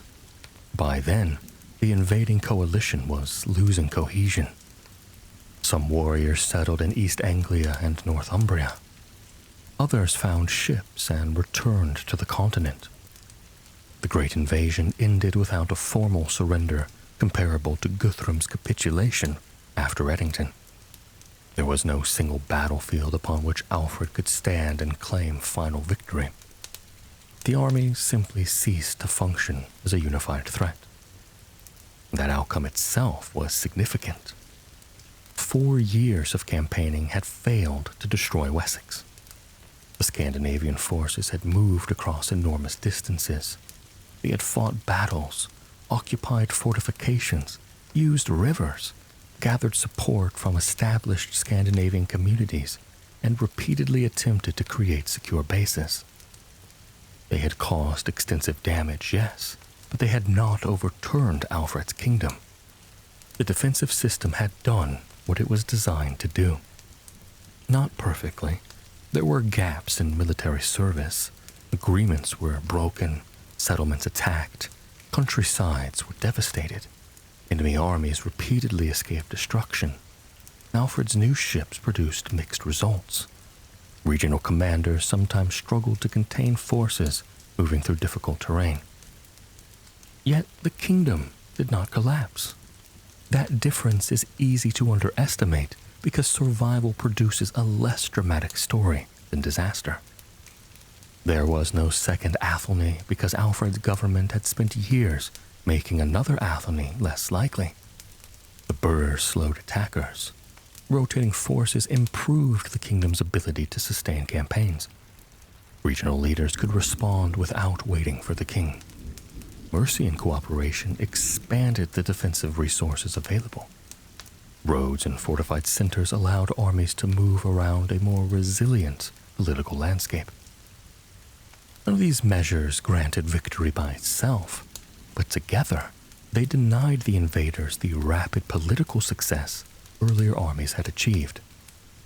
Alfred had spent much of his reign learning that battles were only one part of warfare. The campaigns of the 890s confirmed that lesson.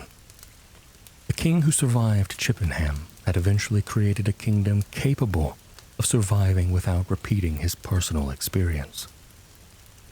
By the end of the war, Alfred was approaching the final years of his life. His health had troubled him for decades. His children were adults. Edward had begun acquiring the military experience expected of a future king. Ethelfled and Ethelred governed Mercia within the political order Alfred had helped create. The kingdom was stronger than the one he inherited in 871. It was also larger in its ambitions.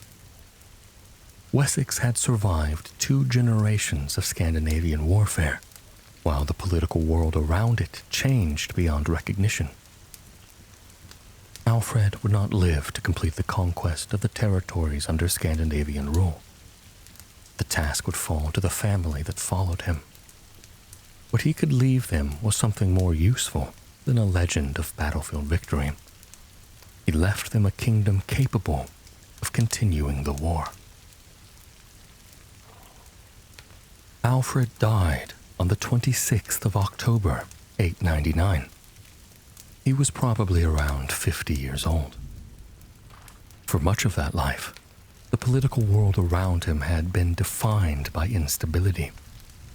He had been born when his father's kingdom was powerful, but still only one among several major Anglo-Saxon realms. As a child, he traveled to Rome, while Mercia remained an independent kingdom, and Northumbria still possessed its own kings. He reached adulthood as Scandinavian armies began dismantling that order. He became king while Wessex itself was fighting for survival. 7 years later, he came close to sharing the fate of the rulers who had already fallen.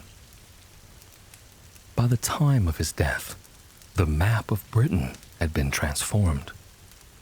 So had Wessex. The immediate circumstances of Alfred's final illness are poorly recorded. Asser's biography, our richest source for the king's personal life, ends before Alfred's death, and therefore does not provide the kind of detailed final scene that later biographers might have wished to preserve. There is no reliable account of a deathbed speech. No final command explains what Alfred believed his reign had accomplished. The historical record simply reaches the end of his kingship. He was buried at Winchester, the West Saxon royal center, that had become closely associated with his dynasty. His remains were initially placed at the Old Minster before being transferred to the New Minster, a religious house connected with Alfred's family and completed under his son. Even Alfred's burial would eventually acquire a complicated history. Centuries later, the New Minster community moved to Hyde Abbey outside Winchester. Alfred's remains, together with those traditionally identified as members of his family, were transferred there. Hyde Abbey was then dissolved during the English Reformation in the 16th century. The site was damaged, its monuments disappeared, and later construction disturbed the area. As a result, the exact location of Alfred's remains was eventually lost. The man whose reign contributed so much to the preservation of English memory would leave no securely identifiable tomb for later generations to visit. But his political inheritance was easier to trace. Alfred's son Edward succeeded him, though the transition was not entirely uncontested. Ethelred, Alfred's older brother and predecessor, had left sons of his own. One of them was Ethelwald, possessed a plausible dynastic claim to kingship, and refused to accept Edward's succession quietly. Ethelwald seized royal estates at Wimborne and Christchurch and attempted to gather support.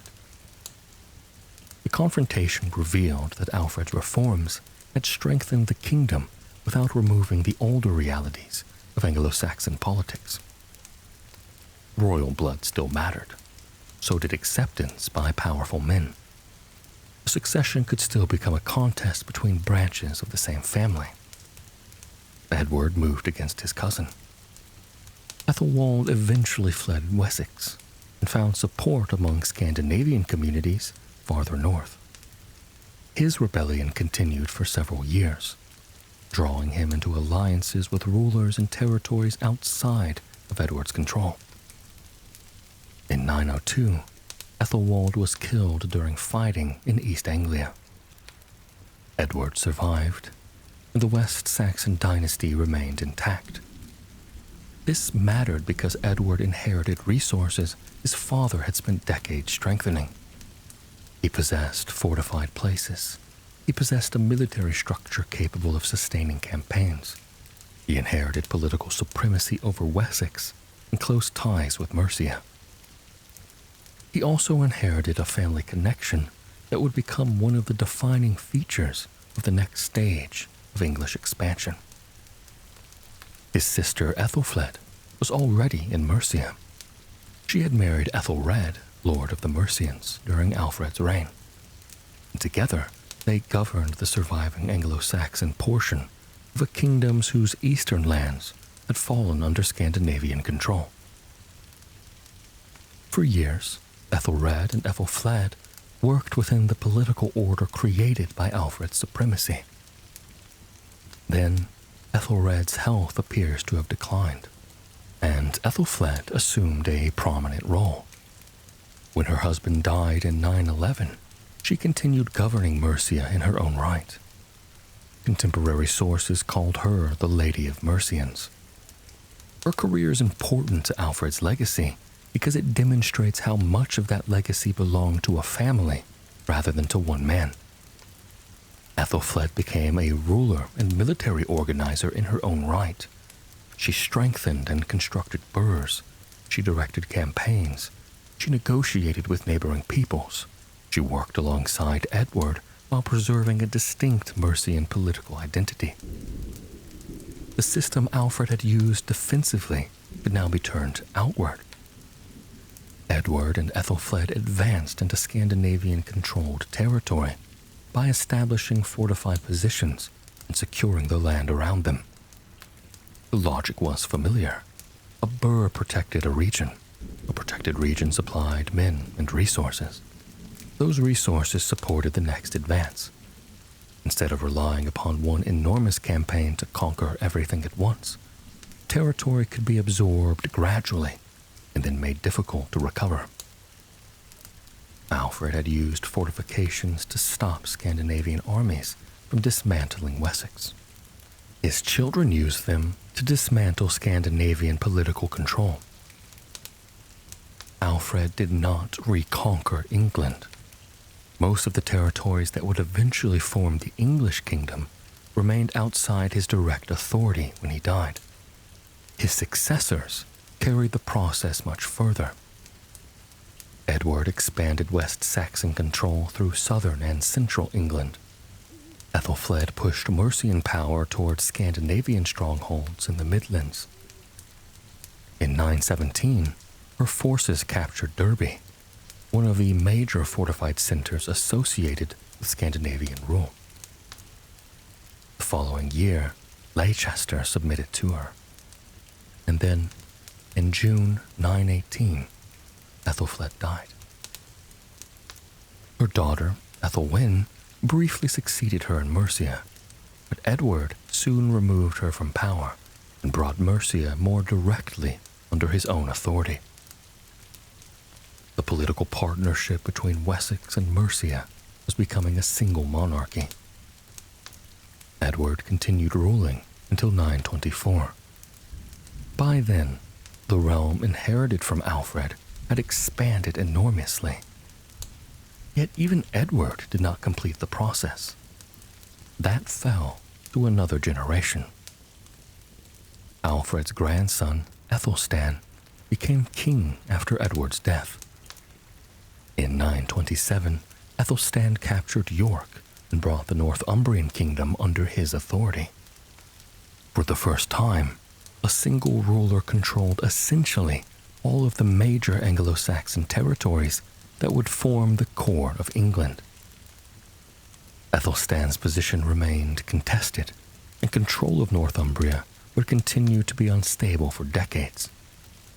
Scandinavian rulers returned to York after his death. Later kings would have to fight again for the north. Still, the political idea had changed. A kingdom extending from the southern coast to Northumbria was now possible. Aethelstan could rule it because earlier generations had altered the balance of power that Alfred inherited. This is where the temptation to call Alfred the founder of England becomes strongest. There is some truth behind the idea. Without the survival of Wessex, the later kingdom would have developed very differently, if it had merged at all in the form we recognize. Alfred's political supremacy over the surviving Anglo-Saxon territories created a foundation upon which Edward and Aethelstan could build. His administrative and military reforms gave his successors useful tools. His relationship with Mercia brought the two principal surviving Anglo-Saxon powers into close cooperation. His promotion of learning and historical writing helped encourage a political culture capable of imagining a community broader than Wessex. Yet calling Alfred simply the founder of England compresses several generations into one life. England was not created after Edington. It was not created when Alfred occupied London. It was not complete when he died. Ethelfled mattered. Edward mattered. Aethelstan mattered. So did the Mercian nobles, West Saxon aldermen, bishops, soldiers, scribes, farmers, townspeople, and local communities whose cooperation made expansion possible. The Scandinavian settlers themselves became part of the kingdom that emerged. England was produced through conquest and accommodation across generations. Alfred's importance lies in the position he occupied near the beginning of that process. He inherited the last major Anglo-Saxon kingdom capable of resisting conquest. He left behind the strongest Anglo-Saxon monarchy in Britain. That transformation alone would have secured him an important place in English history. His later reputation became considerably larger. The Alfred remembered after the Middle Ages was gradually turned into a model of almost every quality later generations wished to find in an English king.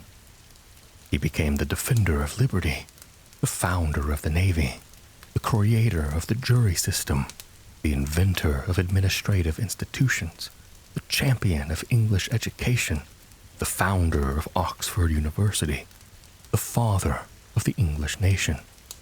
Some of these claims contain fragments of historical reality. Others are exaggerations or legends. Alfred did invest in ships, but he did not found the Royal Navy in any continuous institutional sense. He cared deeply about law, but he did not create the English legal system from nothing. He encouraged education, but the claim that he founded the University of Oxford belongs to much later tradition. His reign contributed to administrative developments without inventing every institution subsequently credited to him. The growth of these legends tells us less about 9th century Wessex than about the needs of later England. A famous ruler becomes useful. Different generations can remake him. Medieval chroniclers expanded stories about Alfred's suffering and recovery. The episode of the burnt cakes became particularly enduring.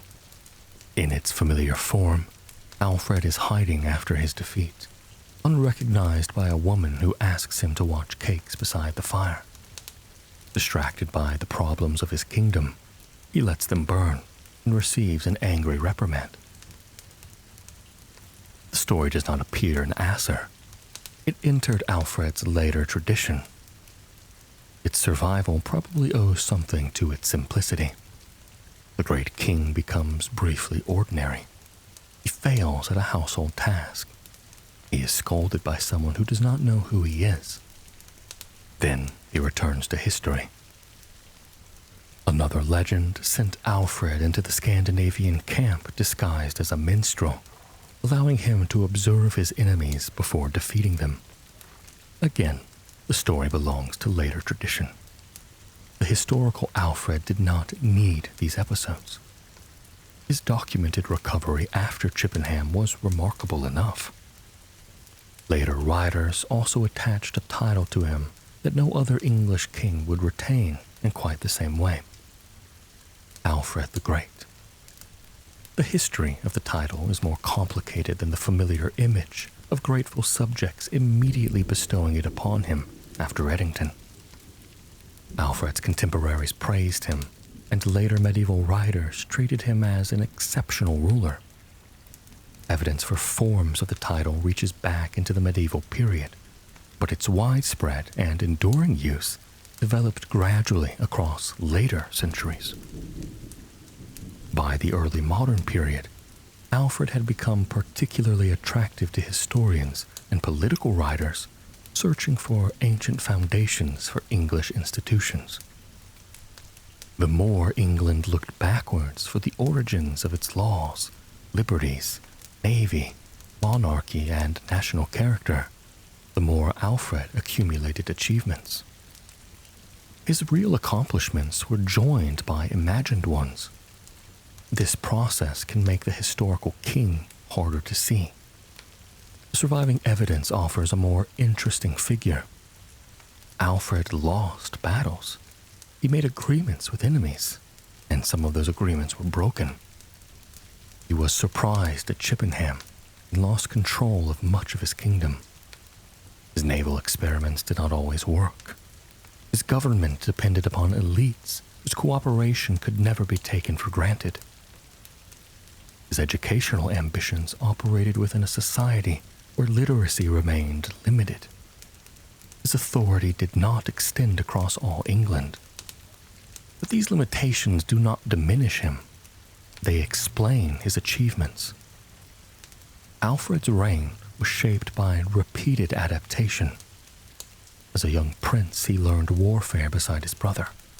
As a young king, he discovered that battlefield courage could not protect Wessex from an enemy capable of choosing when and where to fight. After Chippenham, he discovered how quickly a kingdom could collapse when its military resources could not assemble in time. After Edington, he used the peace to change the conditions under which the next war would be fought. Fortified settlements made rapid conquest harder. Military organization made prolonged resistance more practical. Relationships with Mercia widened his political base. Legal compilation connected royal authority to inherited traditions. Educational reform attempted to rebuild the knowledge he believed good government required. Historical writing placed the experiences of his generation within a larger English past. When Scandinavian armies returned in the 890s, Wessex survived without another political collapse. That was perhaps the clearest measure of what had changed. The kingdom no longer depended entirely upon Alfred being in the right place at the right moment. Other commanders fought. Burhs resisted. Regional armies assembled. Mercian forces cooperated. The structure continued functioning under pressure, and that structure outlived him. The transformation becomes particularly clear if we return to the Britain into which Alfred had been born. When he was a child, 4 major Anglo-Saxon kingdoms dominated much of what would later become England. Northumbria possessed its own ancient monarchy. Mercia had recently been the greatest power in southern Britain. East Anglia remained independent. Wessex was strong, but there was no obvious reason to assume that it would eventually absorb the others. Then, the Great Heathen Army arrived. Within a generation, that political order disappeared. Alfred did not prevent the destruction. He lived through it. Northumbria fell while he was still young. East Anglia fell. Mercia was divided, and Wessex came close. The future kingdom of England therefore emerged partly from catastrophe. The Scandinavian invasions destroyed an older balance of power. Wessex survived the destruction and gradually filled some of the political space left behind. Alfred's achievement was to make that survival durable enough for his descendants to use it. He could not know what they would accomplish. He never saw Ethelflaed capture Derby. He never saw Edward extend his authority across much of the Midlands. He never saw Ethelstan enter York. He never saw a king rule the territory later generations would recognize as England. He died before any of that happened. And what he left was possibility. A child born far from the succession had become king because every brother ahead of him had died. A warrior celebrated for victory at Ashdown spent much of his early reign discovering how little one victory could settle. A defeated ruler escaped into Somerset and returned because enough of his people still believed his kingship could survive. A king who struggled with Latin as a young man eventually surrounded himself with scholars and helped make important works available in English. A ruler whose kingdom nearly disappeared spent the remainder of his life building institutions intended to make sure that did not happen again. Legends remembered the cakes, the disguises, and the heroic king standing against the Vikings. But the history is quieter. It lies in walls maintained after the army went home, in men rotating through military service, in manuscripts copied by hand, in laws gathered from rulers long dead, in alliances preserved through marriages and oaths, in towns that continued functioning when raiders appeared, and in children who inherited a kingdom stronger than the one their father had received. Alfred never ruled England. He helped create the conditions under which his descendants could. When he was born, there had been no reason to imagine that Wessex would become the center of a unified English monarchy. When he died, that future had become possible. And in the generations that followed, that possibility became the Kingdom of England.